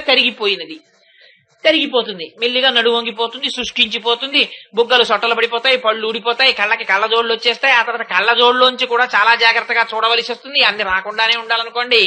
అందుకని తరిగినది, మార్పు చెందినది, ఆ చిట్ట చివర నశించినది. ఆ మిగిలిపోయిన కాస్త రక్తం మాంసం ఏమైనా ఉంటే అవి ఆఖరణ వెళ్ళిపోతాయి. అందుకని ఈ 6 వికారాలు ఉన్నదాయి శరీరం. ఈ 6 వికారాలు లేకుండా ఉండేది ఆత్మ. ఇది బాల్యంలోనూ లోపలుంటుంది, యవ్వనంలోనూ లోపలుంటుంది, వార్ధక్యంలోనూ లోపలుంటుంది. ఇది వెళ్ళిపోతున్నప్పుడు అదే ఉంటుంది, ఇది ఉండదు. అందుకని దానికి మాత్రం మార్పు ఉండదు. అందుకని ఆత్మస్వరూపాన్ని తెలుసుకునే ఆత్మతో తాదాత్మ్యత చెందినటువంటి మహాపురుషులైన ఆచార్యులు దూడలని కని లేగ దూడలలా ఉండిపోయినటువంటి ఆవుల వంటి వారు. ఎందుకని వారికి శరీరంతో సంబంధం లేదు. మారిపోతున్న శరీరాన్ని వాళ్ళు పట్టించుకోరు. దేని పట్టించుకుంటారు? లోపల ఉన్న ఆత్మని పట్టించుకుంటారు. ఆత్మకి వికారం లేదు, అది ఎప్పుడు యవ్వనంలో ఉంటుంది. అందుకే మీరు చూడండి, భగవంతుడి నామాల్లో ప్రతి దాంట్లో మీరు అది ఏ రూపంగా తీసుకోండి, శ్రీ మహావిష్ణువుగా కీర్తించండి, లక్ష్మిగా కీర్తించండి, లలితగా కీర్తించండి, శివుడిగా కీర్తించండి, ఏ రూపంగా మీరు కీర్తించినా నిత్య యవ్వనశాలిని ఇలాంటి నామాలు కొన్ని ఉంటాయి. ఆయన నిత్య యవ్వనం పొందినవాడు అని. అంటే నిత్య యవ్వనం అంటే ఇంకా ఆయనకి వార్ధక్యం రాదని కాదు.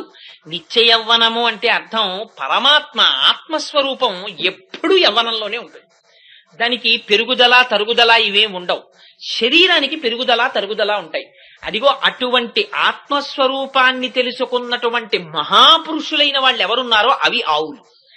అటువంటి ఆవుల దగ్గర పాలు పితకడం బాగా తెలుసున్న వాళ్ళు, వాళ్ళ పిల్ల ఈ లోపల పడుకున్న అమ్మాయి. ఏమిటి అటువంటి ఆవుల పాలు పితకడం ఏమిటి అంటే, అటువంటి మహాపురుషులు నోరు విప్పి మాట్లాడుతున్నప్పుడు అటువంటి మాటలు వారి నోటి వెంట వస్తున్నవి ఏమాత్రమైనా యామరపాటు వహిస్తే ఒక్క మాట జారిపోయినా జీవితంలో పెద్ద ప్రయోజనం పోయినట్టేనని అత్యంత ఆసక్తితో ఉత్కంఠతో అటువంటి గురువుల దగ్గర సమాశ్రయణం చేసి వినడంలో చాలా నిష్ఠ కలిగినటువంటి శిష్యుల యొక్క వంశంలో జన్మించింది లోపల ఉన్నటువంటి గోపకాంత. అంటే ఎంతగా గురు సమాశ్రయణం చేసిందో చూడండి. అదే ఆవుల పాలు పితుకుట అంటే వేదముల చేత ప్రతిపాదింపబడినటువంటి భగవత్ సంబంధమైన రూప గుణ విభూతులతో కూడినటువంటి జ్ఞానమును సంతతము తాము అనుభవించేటటువంటి మహాపురుషులైనటువంటి వారి వంశంలో జన్మించినటువంటి పిల్ల. అంతేకాదుట వాళ్ళు శత్రువుల్ని ఓడిస్తారట. ఏ శత్రువుల్ని? వాళ్ళ శత్రువుల్ని అనేమనలేదు పాశురంలో. మరి ఎవరి శత్రువుల్ని ఓడిస్తారు వాళ్ళు అంటే, మహాపురుషులైనటువంటి వాళ్ళకి శత్రువులు ఎవరుంటారు? మహాపురుషులకి శత్రుభావన ఎవరు పెట్టుకుంటారంటే, భగవంతుడు లేడు, భగవంతుడు కాడు అన్న మాటలు ఎవరు మాట్లాడతారో అదిగో అటువంటి వారే శత్రుభావనతో ఉంటారు. అందుకని భగవంతునికి విరోధులు ఎవరుంటారో వాళ్లే వీళ్ళకి విరోధులు. ప్రత్యేకించి వీళ్ళకి విరోధులు అన్న వాళ్ళు ఎవ్వరూ ఉండరు. కానీ భగవంతునికి విరోధులుగా ప్రకటించే వాళ్ళని తమకి విరోధులుగా వాళ్ళు భావిస్తారు. భగవంతుడు లేడు, భగవంతుడు ఎక్కడున్నాడండి, ఇదంతా నా ప్రయోజనం అని మాట్లాడేటటువంటి మాటలు వాళ్ళకి కర్ణకఠోరంగా వినపడతాయి. ఎందుచేత భగవంతుడంతటి దయామయుడు లేడు. అమ్మని తిట్టవలసి వచ్చిందనుకోండి, అమ్మ అన్న మాట మాట్లాడే తిట్టాలి. అమ్మ కడుపులోంచి వచ్చి అమ్మని తిట్టాలి, లేకపోతే అమ్మని తిట్టడం కుదరదు. అమ్మని తిట్టడానికి అమ్మ యొక్క దాక్షిణ్యం కారణమైనట్టు భగవంతుణ్ణి నిందించడానికి కూడా లోపల భగవంతుడు ఉంటే నిందిస్తాడు. వాడు బయటికి వెళ్ళిపోతే వీడి శవం వీడే నిందిస్తాడు. అందుకని అంతటి కారుణ్యమూర్తి అయిన భగవంతుడి పట్ల విరోధంతో ఉంటాడు ఏమిట్రా వీడని భగవత్ విరోధులు వాళ్ళకి విరోధులుంటారు తప్ప తమకి విరోధులనేటటువంటి వాళ్ళు ప్రత్యేకంగా వాళ్ళకేం ఉండరు. అందుకే దీన్ని చాలా అందంగా చూపిస్తారు. భగవంతుడు ద్వంద్వాతీతుడు, ఆయనకి మాత్రం నిజానికి అసలు శత్రుత్వం ఎవరితోనూ ఉండదు. అసలు అలా భగవంతుడికి శత్రుత్వం పెట్టుకున్నాడు అనుకోండి, వీడు రోజు వీళ్ళలో కూర్చుని నేను వీడు తిన్నవన్నీ జీర్ణం చేస్తున్నాను, వీడికి ఇంత ఐశ్వర్యం ఇచ్చాను, వీడికి పెళ్ళాన్ని ఇచ్చాను, కొడుకునిచ్చాను, వీడు నాకు ఒక్క నమస్కారం చేయట్లేదు, ఎందుకు వీళ్ళలో ఉండడం, పాప ముందు సందులో ఉన్నవాడు రోజు గుడికెడతాడు, అక్కడికే పోతానని వదిలేయడం మొదలెట్టాడు అనుకోండి. అసలు ఎక్కడైనా ఎవరైనా ఉంటారా ప్రపంచంలో? అయినా కృతజ్ఞతా దోషం మనకుంటుంది కానీ భగవానుడికి ఉండదు. అందుకే చిత్రం ఏమిటంటే, శ్రీమద్ రామాయణంలో యుద్ధకాండలో రావణాసురుడితో బ్రహ్మాండమైన యుద్ధం జరిగింది, రామరావణ యుద్ధం. రావణాసురుడు చచ్చిపోయాడు చెట్ట చివరికి. చచ్చిపోతే విభీషణుణ్ణి పిలిచి రాముడు అన్నాడు, మీ అన్నగారు చచ్చిపోయాడయ్యా, అంత్యేష్టి సంస్కారం చేయమన్నాడు. అంటే విభీషణుడు అన్నాడు, వాడు లోకకంటకుడు, సాక్షాత్తుగా జగజ్జనని సీతమ్మ తల్లిని అపహరించి తెచ్చినవాడు, అటువంటి వాడికి అంత్యేష్టి సంస్కారం ఏమిటి, వాడిని కాకులు గద్దలు పీకు తింటాయి, నే చేయనన్నాడు. అంటే రామచంద్రమూర్తి అన్నారు, నువ్వు నాకు స్నేహితుడివి, నీ అన్నగారు నాకు అన్నగారి, నువ్వు చెయ్యకపోతే నేను చేస్తాను అంత్యేష్టి సంస్కారం. జన్మాంతాని వైరాణి, వాడు తప్పులు చేసింది, వాడితో వైరం ఈ శరీరంతో. ఆ శరీరం వెళ్ళిపోయింది, వెళ్ళిపోయిన తరువాత ఆ శరీరానికి అంత్యేష్టి సంస్కారం చెయ్యడం మన బాధ్యత. అందుకని నువ్వు చెయ్యకపోతే నేను చేస్తానన్నారు. పరమాత్మకుండవ ద్వంద్వాలు. కానీ భాగవతులకి మాత్రం భగవంతుడి శత్రువుని తన శత్రువుగా చూస్తారు. అన్నగారే విభీషణుడికి రావణాసురుడు, కానీ రాముడికి శత్రువు, అందుకని తనకి శత్రువు. గోపాల బాలురు ఉన్నారు, వాళ్ళకి ఎవరు శత్రువులు? వాళ్ళకి భగవంతుణ్ణి ఎవరు బాధ పెడితే వాళ్లే వాళ్ళకి శత్రువులు. భగవంతుడు బాధపడితే వాళ్ళకి బాధ, భగవంతుడు సుఖపడితే వాళ్ళకి సుఖం. ఇది ఎంత చిత్రంగా ఉంటుందంటే, వచ్చినవాడు భగవంతుడని కూడా తెలియక్కర్లేదు. కృష్ణుణ్ణి చూసుకోండి, కృష్ణుడు బృందావనంలో చేసినటువంటి లీలలలో కాళీయమర్దనం చాలా విచిత్రమైనటువంటి లీల. ఎందుచేత అంటే, అక్కడ కాళిందీ మడుగులో ఉన్నటువంటి నీళ్లన్నీ తాగారు గోపాల బాలుడు, మరణించారు. ఎందుకని జలములు విషపూరితములైపోయాయి. కరుణార్ద్రమైనటువంటి దృష్టిని ప్రసరించారు కృష్ణ పరమాత్మ. వాళ్ళందరూ మళ్ళీ మేల్కొన్నారు. లేచిన తరువాత, అయ్యో తెలియక ఈ పిల్లలందరూ నీళ్లు తాగుతూ ఉంటారు, వీళ్ళు మళ్లీ మళ్లీ మరణిస్తారేమో, వీళ్ళకి శత్రువు కాళీయుడు కనుక ఆయన్ని నేను మర్దించాలనుకున్నారు, లేకపోతే పరమాత్మకి శత్రుత్వమే ఉంది అని వెంటనే అక్కడ ఉన్నటువంటి ఓ చెట్టు ఎక్కారు, పొన్న చెట్టు ఎక్కి కటిచేలంబు బిగించి పింఛమున చక్కం కొప్పు బంధించి దోస్తట సంస్పాటనమాచరించి చరణద్వంద్వంబు గీలించి తత్కుట శాఖాగ్రము మీద నుండి ఉరికెన్ గోపాల సింహంబు దిక్తటముల్ మ్రోయ హృదంబులో గుబగుబద్వానంబను నంబుగన్. ఆయన దూకితే కాళీయుడు ఊరుకుంటాడా? ఆయన పెద్ద చప్పుడు చేస్తూ పైకొచ్చాడు, ఎవడ్రా నా మడుగులో దూకినవాడని. ఆయన్ని 101 పడగలతో కాట్లు వేస్తున్నాడు. వేస్తుంటే అశుభాలు కనపడ్డాయి, అపశకునాలు కనపడ్డాయి అక్కడ బృందావనంలో. గోపకాంతలు గోపబాలురు అందరూ పరిగెత్తుకొచ్చారు. కృష్ణుడు నిజంగా కాళీయుణ్ణి సంహరించలేడా? ఆయన మూర్ఛపోయిన వారిలాగా, ఆ పాము తోక చేత చుట్టబడిన వారిలాగా, 101 పడగలతో కరవబడుతున్న వారిలాగా, అచేతనంగా పడిపోయిన వారిలాగా కనపడ్డారు. కనపడితే ఒడ్డుకొచ్చిన గోపకాంతలు గోపబాలురు ఏమంటారో విన్నారాయన. వాళ్ళందరూ అన్నారు, పన్నగము మమ్ము కరవక నిన్నేటికి కరచ కుర్ర నిమ్మి కలిగి నీవుండిన మము రక్షింతువు నిన్ను రక్షింప మేము నేరము తండ్రి అన్నారు. ఈ పాము నిన్నెందుకు కరిచింది కృష్ణ? మమ్మల్ని కరిచేస్తే పోయేది. నువ్వుంటే మమ్మల్ని రక్షిస్తావు, మేముండి నిన్ను రక్షించలేం. అందుకని నువ్వు లేనప్పుడు మేము ఉండడం ఎందుకు, మేము చచ్చిపోతాం అని దూకేస్తున్నారు యమునలోకి. దూకేస్తుంటే అప్పుడు కృష్ణుడు పైకి లేచాడు. ఇది కావలసింది. మనకి ఎలా ఉంటుందంటే, మన వరకు వస్తే కదా, మనం బానే ఉన్నాం కదా, భగవంతుడికి ఏమైనా వస్తే మనకేమిటి, ఆయన శక్తివంతుడు, ఆయన చూసుకోవడం ఏమిటి అనుకుంటాం. కానీ అపారమైనటువంటి భక్తి ఉన్న వాళ్ళ పరిస్థితి, భగవంతుడి శత్రువు వాళ్ళకి శత్రువు. ఎందుకని కాళీయుడు కృష్ణుణ్ణి మట్టు పెట్టడానికి ప్రయత్నిస్తున్నాడు, అందుకని కాళీయుడు వాళ్ళకి శత్రువు. తప్పించి కాళీయుడికి వీళ్ళకి ప్రత్యక్ష వైరం ఏం లేదు. కృష్ణుడు లేకపోతే తాముండరు, అందుకని నీటిలో దూకేస్తున్నారు. వెంటనే ఆయన ఎగిరి పడగల మీదకి ఎక్కారు. వెసదామోదరు పాదఘాతనకతుల్వేవేల చందంబులన్ ప్రసభాటోపముజూప పాపపణ భృచ్చటా మండలం వసహం వైపగిలిన్ మణుల్ చెదరగా నాస్యంబులన్ శోణితం బెసగన్ దంష్టలు నుగ్గుగా గరళవక్తి జ్వాలికల్ వెల్వడన్. ఆ తోక పట్టుకుని ఆ 101 పడగల మీద తాండవం చేస్తే పడగలు బద్దలైపోయి లోపలున్న మణులు చెల్లా చెదరైపోయి దాని నోటి వెంట రక్తం కక్కుకుంది. అంత తాండవం చేస్తే చూడండి ఎంత చిత్రం. ఆయన భార్యలు వచ్చారు. పరమాత్మ స్థితి ఎలా ఉంటుందో చూడండి. చంపేయగలరా పావుని? వాళ్ళు వచ్చి అన్నారు, ఎంత గొప్ప మాట మాటే, నిజంగా నేర్చుకోవాలి మనం కాళీయమర్దనంలోంచి ఎన్ని రహస్యాలు. వాళ్ళు భర్తని వెనకేసుకురాలేదు. వాళ్ళన్నారు, క్రూరుండి ఇతడు మంచివాడనచు చెప్పన్ రాము, కానీ నువ్వు ఇవాళ ఇటువంటి వాడికి ఆయన పడగల మీదకెక్కి నీ పాదములు పెట్టి నాట్యం చేశావు. ఈ పాదముల యొక్క తాండవం ఎవ్వరికి దక్కలేదు. ఎంత గొప్ప పాదాలంటే స్వామి, సామాన్యమైనటువంటి పాదాలేం కాదవి. బహుకాలంబు తపించి వ్రతములు పాటించి సేవించి నీ మహనీయోజ్వల పాదరేణు కన సంస్పర్శాధికారంబు శ్రీ మహిళారత్నము తొల్లి కాంచనిది నేమం వేమియున్ లేక ఈయహి నీ పాదయుగ హతింపడచనేడ అత్యద్భుతం ఈశ్వర. లక్ష్మీదేవి కొన్ని లక్షల సంవత్సరాలు తపస్సు చేస్తే నీ పాదములకున్నటువంటి ఒక పాద పరాగ కణాన్ని ముట్టుకునేటటువంటి అర్హత పొందింది. అలాంటిది ఇవాళ నీ పాదాలు తాండవం చేస్తున్న ఈయన పడగల మీద. ఎంత అదృష్టవంతుడయ్యామా ఆయన. పైగా క్రూరుండి ఇతడు మంచివాడనచు చెప్పన్ రాము దుశ్శీలుండు. అవును, అయినా మేము వైదవ్య దుష్టాలంకారము పొందనోడెదము అనాథానాథ పాలింపవే అన్నారు. స్వామి, నీకు అనాథలకి నాథుడని పేరు. నువ్వు మా ఆయన మంచివాడని మేము చెప్పట్లేదు, వాడు పరమ దుర్మార్గుడు. ఆయన వాడి పడగల మీదకెక్కి నువ్వు ఇలాగే నాట్యం ఆడితే చచ్చిపోతాడు. చచ్చిపోయాడు అనుకో, మా పసుపు కుంకాలు పోతాయి. మేము పసుపు కుంకాలు పోతే మేము అనాథలం అయిపోతాం. మేము అనాథలం అయిపోతే నీకు అనాథనాథుడని పేరు. అనాథనాథుడు అనాథల్ని చెయ్యొచ్చా? అనాథల్ని కాపాడాలి, కానీ నీకు ఆ పేరుంది కాబట్టి మమ్మల్ని రక్షించాలి. ఎంత గడుసుతనమో చూడండి.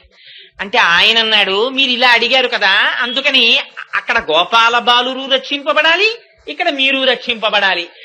పరమాత్మకి ప్రీతి కలిగింది ఆ పాము యందు. బయటికి వచ్చాక ఆయన అన్నారు, అబ్బాయి నువ్వు ఇంకెక్కడి నుంచి ఇక్కడ ఉండద్దాయా, నువ్వు అదిగో యమునా నదిలోకి వెళ్ళిపోయి అక్కడ ఉండన్నారు. అంటే వెళ్ళిపోయింది ఆ పాము.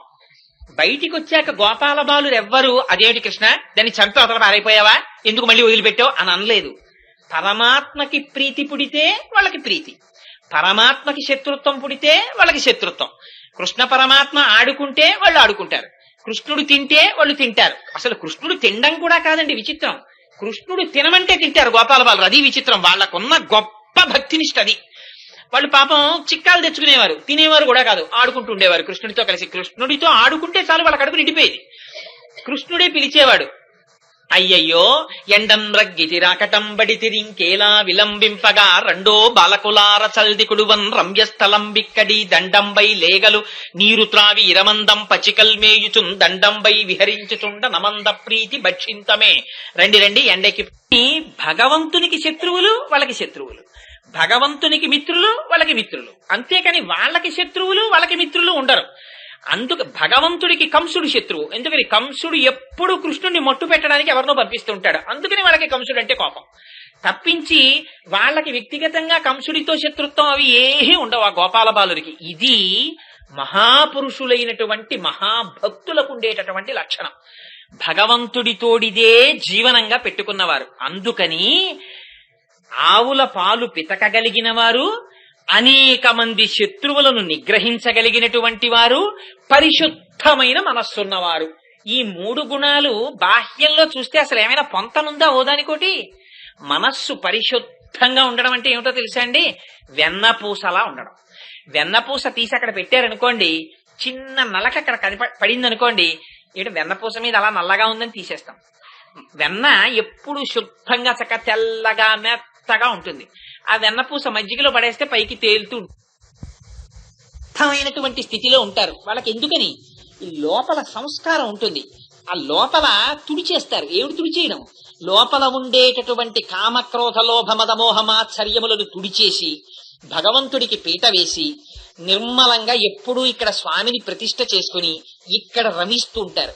ఈ రమించడమే శుద్ధమైనటువంటి హృదయాలు.